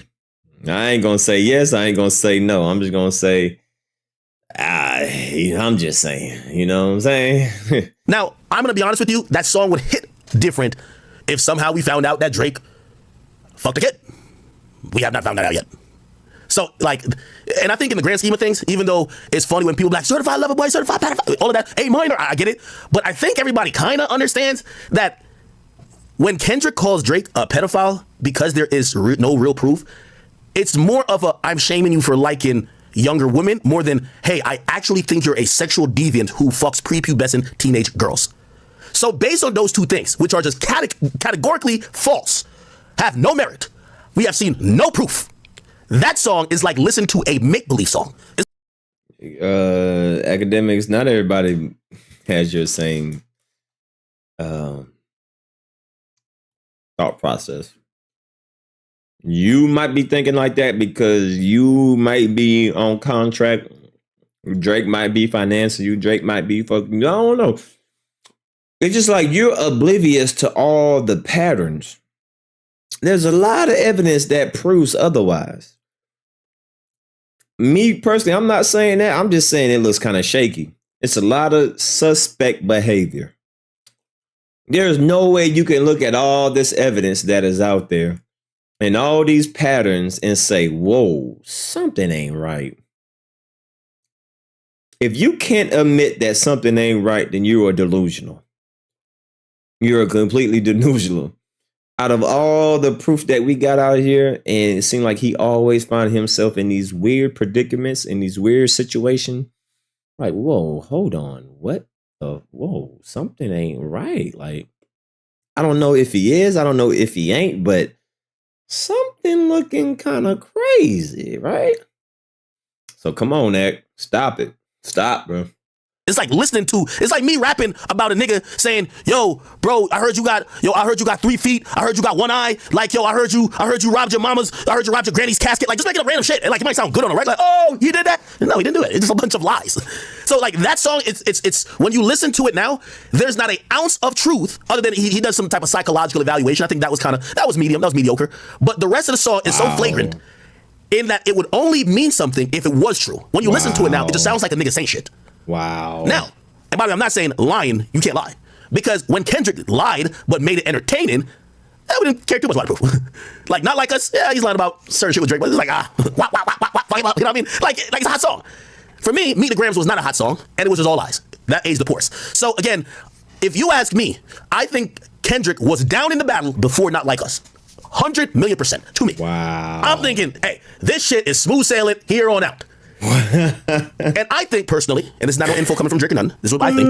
I think Drake thought that as well. That's why I think after he dropped Family Matters, he says, bet, the only tool this fuck nigga gonna have against me left is his bars. I could do bars too. So I think he started cooking up Hard Part 6, lyrical shit to, okay, well, let's lyrical it out. We can lyrical it out now. Then Kendrick does the thing that nobody expected him to do better than Drake in a battle. All right, here's the song of the summer. Okay. All right, anyway. Sorry for that long explanation. This is going on with somebody said. Too high for this act. We don't care about the beef anymore. You say it's time to move on. No, it's time for them niggas to move on. Nigga, I'm still in it.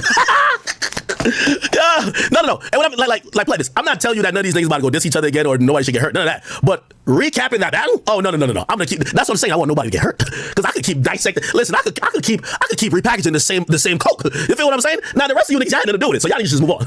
Drake and Kendrick, I think they should stop dissing each other. Or actually, no, sneak dissing time. Like it's never over. It's really never over. Okay. Like I can't wait to hear the first sneak diss.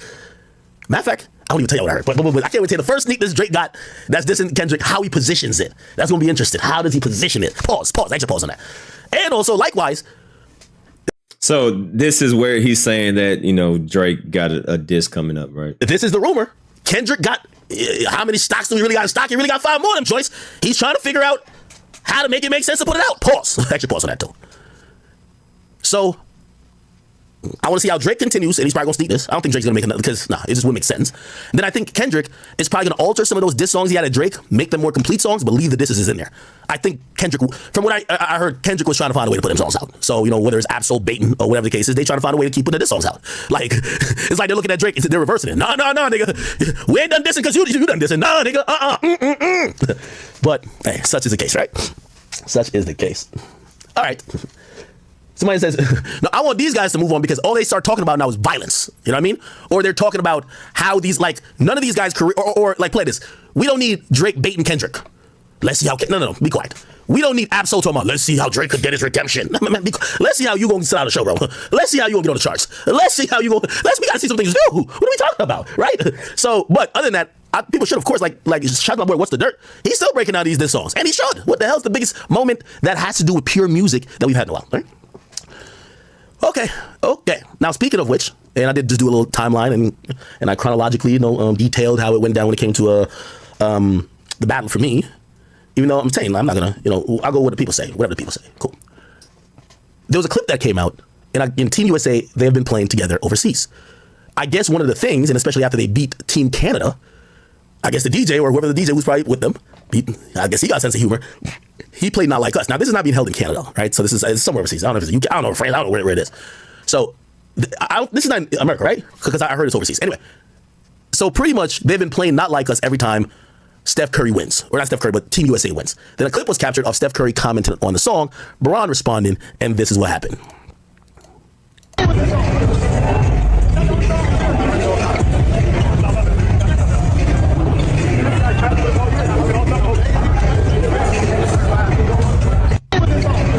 So basically, he said, damn it with this song, okay? It's not the only song in America. And Ron says, I love it. And I think he said, imagine we're going to be listening to this all summer or whatever, or all year. You're going to see Anthony Edwards coming in here like he doing some type of dance to the party, like a certified lover boy, certified. Yeah. Look, it's my boy right here. Vibing. Anyway, that was interesting. The first thing of interest is that I don't know why people expect these NBA players to ride for rappers, but as we see, DeRozan, he popped out for Kendrick. I guess people are like, yo, Drake, I guess we've been saying it the whole battle. Drake, where are your friends at? Where are your real friends? And we just can't find Drake real friends. It feels like we now know Drake cool with niggas, but we don't know where his real friends are, because not one of these niggas is like popping out for him, right? Anyway, two people we've seen him like really show a lot of love to is Steph Curry and LeBron. Who, by the way, even though I said the song is aged the worst, Meet the Grahams, you hear Curry say, no, you hear K-Dot say, yo, Curry, keep the family away. LeBron, keep the family away. Basically, they're putting out the narrative, Drake might want to fuck your little daughter. Keep your family away from the certified lover boy, the certified.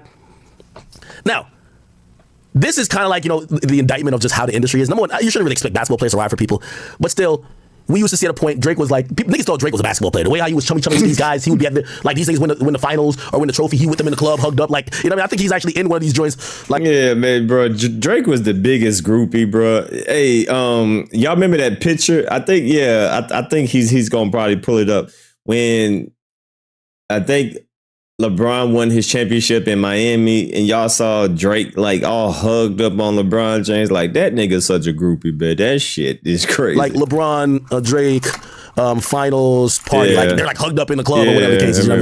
Yeah, this is after like one of the championships right here. Like, you know what I mean? Drake is Drake, LeBron, and like niggas like he's on the team. You know what I mean? Nigga here like Mario Chalmers or some shit. You know what I'm saying? Like, look, you remember this bitch right here? It's after the championship, bro. This is like the 23rd. Yeah, I said that. I could just see him saying, yeah, I said that. Yeah. Yeah, man, come on, man. This guy, yeah, I said that, written all over it. This, man, that take me back to Drake's freestyle. Yeah, I said that. Oh, shit. That's hilarious. Team championship party. Like, these guys. Now, here's another thing. Drake was on the shop.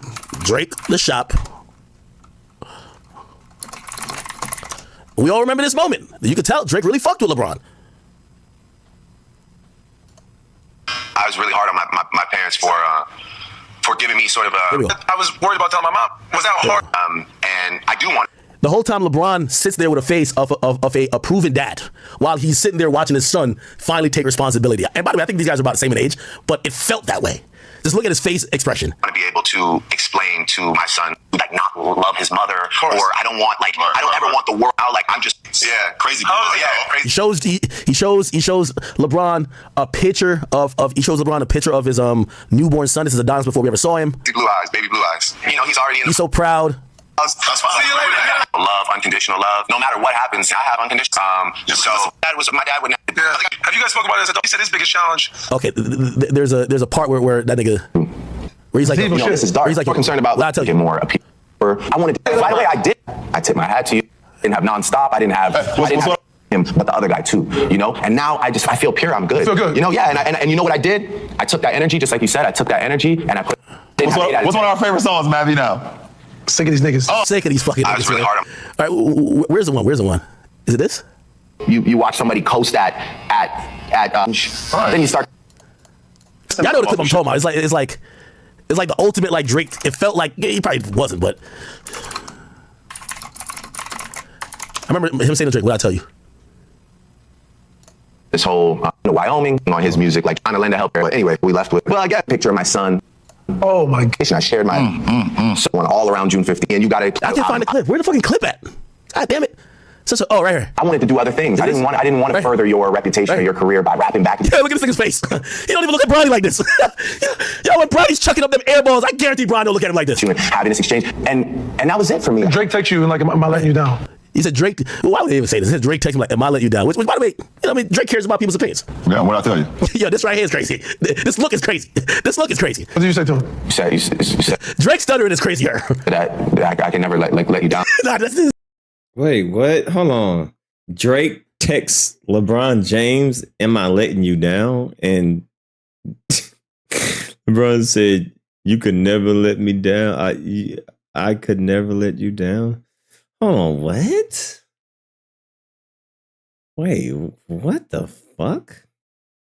And that was it for me. Drake texts you and like, am I letting you down? He said Drake texts LeBron James, "Am I letting you down?" Why would he say that? Like, am I letting you down? Huh? Why would you tell a stranger that? Like, nigga, that ain't your brother. I could see if y'all blood related or something. Like, nigga, like, am I letting you down? Huh?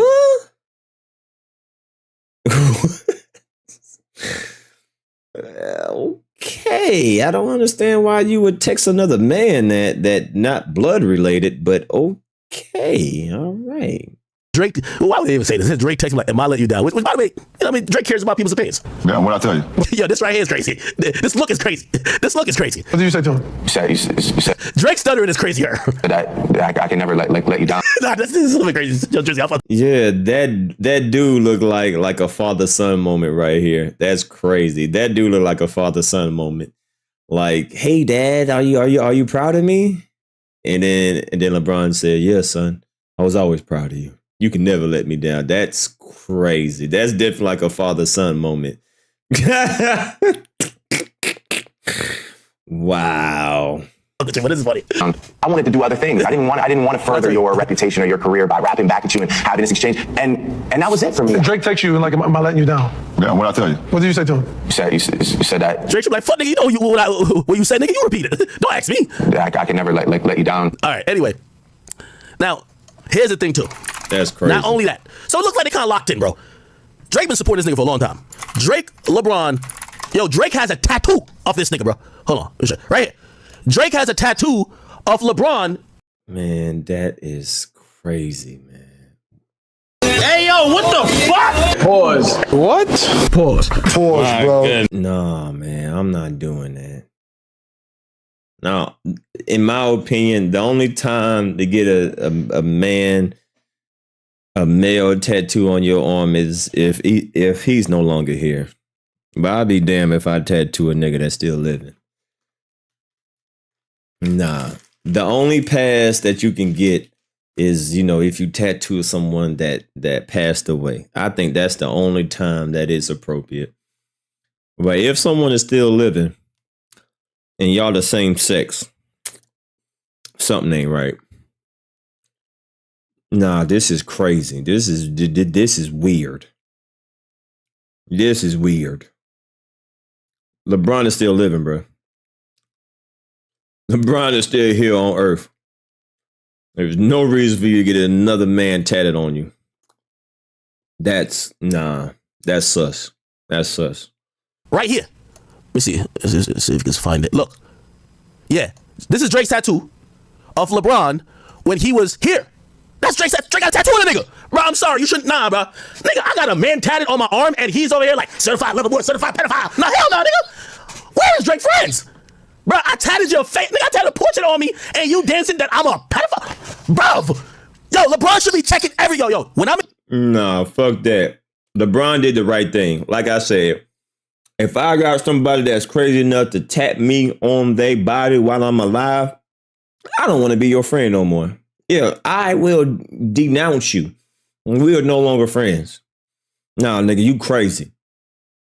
Nah, I don't want no friends tatting me on their body while I'm here.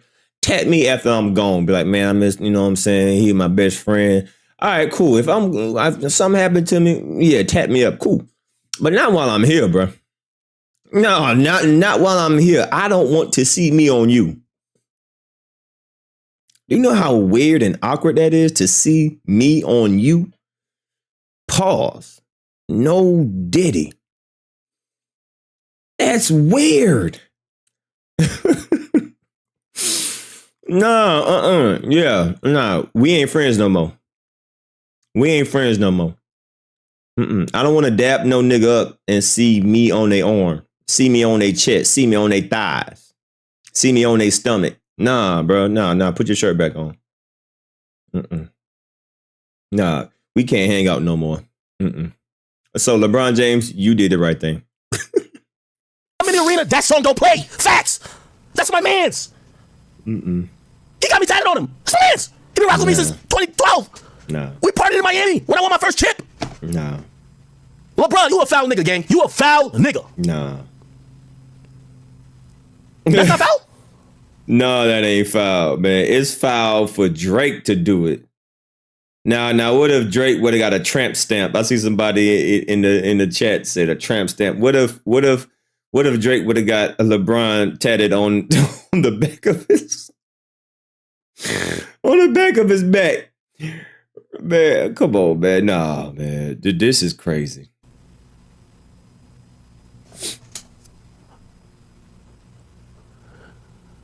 Oh, he also he had a tattoo dedicated to it. This was Steph Curry and this was Durant.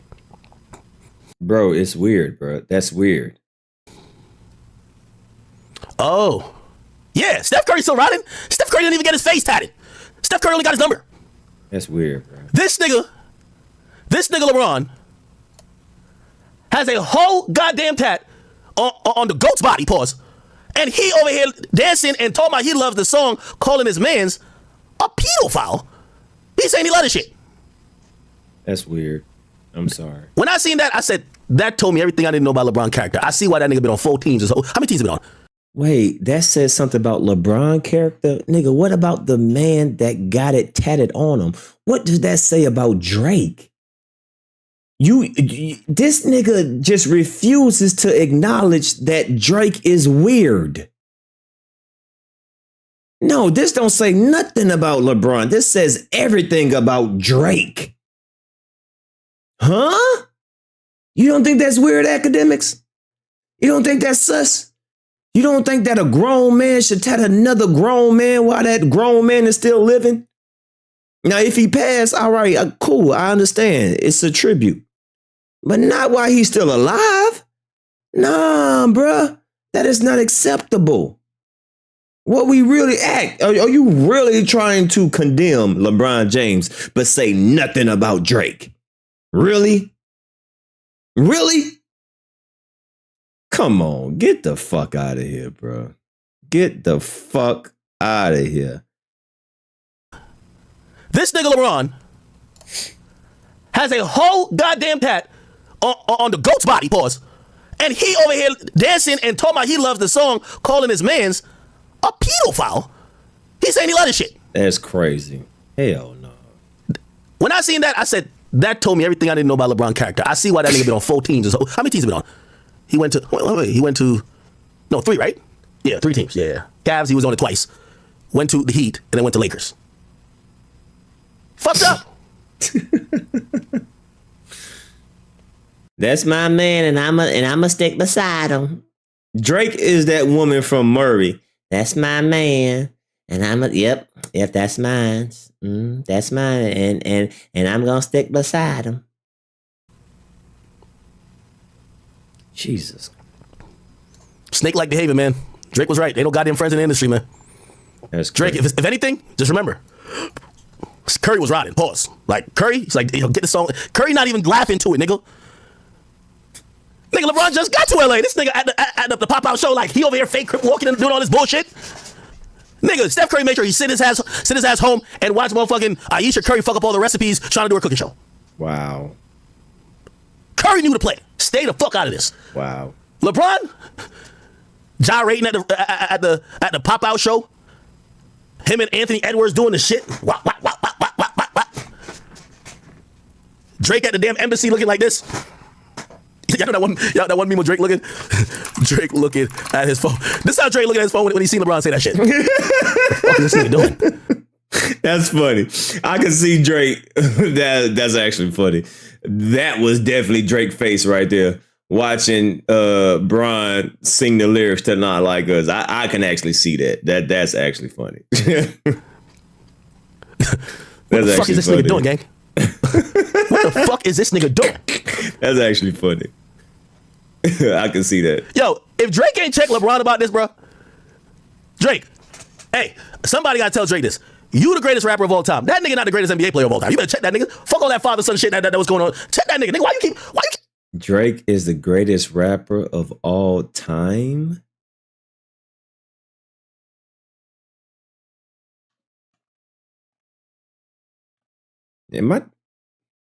Is there something in this cup that I'm sipping that I don't know what I'm... Wait, what did he say? Hold on, did he say that Drake is the greatest rapper of all time? Wait. Hold on. Let me go back. Wait, what? Tell Drake looking at his phone when he seen LeBron say that shit. The fuck is this nigga doing? What the fuck is this nigga doing, gang? What the fuck is this nigga doing? Yo, if Drake ain't check LeBron about this, bro. Drake, hey, somebody gotta tell Drake this. You the greatest rapper of all time. That nigga not the greatest NBA player of all time. You better check that nigga. Fuck all that father-son shit that was going on. Check that nigga. Nigga, why you keep jacking the song? You know when you jack it, like people looking at you and like they think we're mans. Why you keep jacking it like that, bro? Why you keep jacking it like that? Pause, by the way. Anyway, we then saw Jermaine Dupri, who chimed in on the conversation. He wanted to react to specifically Steph Curry seeming fed up with how much they have played the song. He didn't say necessarily he hates the song. He just said, yo, damn it, enough with the song. That's pretty much what he was saying. So Jermaine Dupri had some thoughts about people who are saying that the song is being overplayed. And whether you think it's being overplayed or not, well, it's up to you. But there are some people that believe that the song is overplayed. This is what he said. Let me read the caption first. He said, I just saw Steph's reaction to the Kendrick record, and I thought it was very ironic because what he is feeling, pause, is a record impacting the streets. And this new generation, which by the way, Steph Curry's like 33 or 34, I believe. Like, how old is Steph Curry? Let's see. How old is Steph Curry? Steph Curry's 36 years old. I don't think he's the new generation necessarily, but I guess maybe Jermaine Dupri was talking about the generation after him. Damn, Steph is 36? Damn, he's still chefing up too, my boy. He's saying that what he's feeling is a record impact the streets, and this new generation is not used to that. I'm sure many of y'all don't understand what I'm saying, so let me know your thoughts. So he made this video. Check it out. What up, y'all? I hate doing this walk. I want to say shout out to everybody that came out to the LL Cool J event last night. I learned something, I think, when I was there. And what I think I learned is that the reason why is no male stars in hip-hop anymore that have the impact that LL Cool J has and had is because the goal in hip-hop used to be impact. Not sales, not charts, impact. How hard, pause, you can impact the streets. And that's no longer the goal. And that's to me, is the sole reason why rap is not what rap used to be. Because niggas don't care about impacting the streets no more. What up, y'all? I hate doing this walk. I don't trust. I want to say shout out to everybody. I don't trust no nigga who do they facial hair like this. I don't trust no nigga like you purposely shave your shit like this. No, I don't trust them. Nah, this I just don't trust niggas that look like this. Like you purposely shaved all this shit and then left this and left that. Like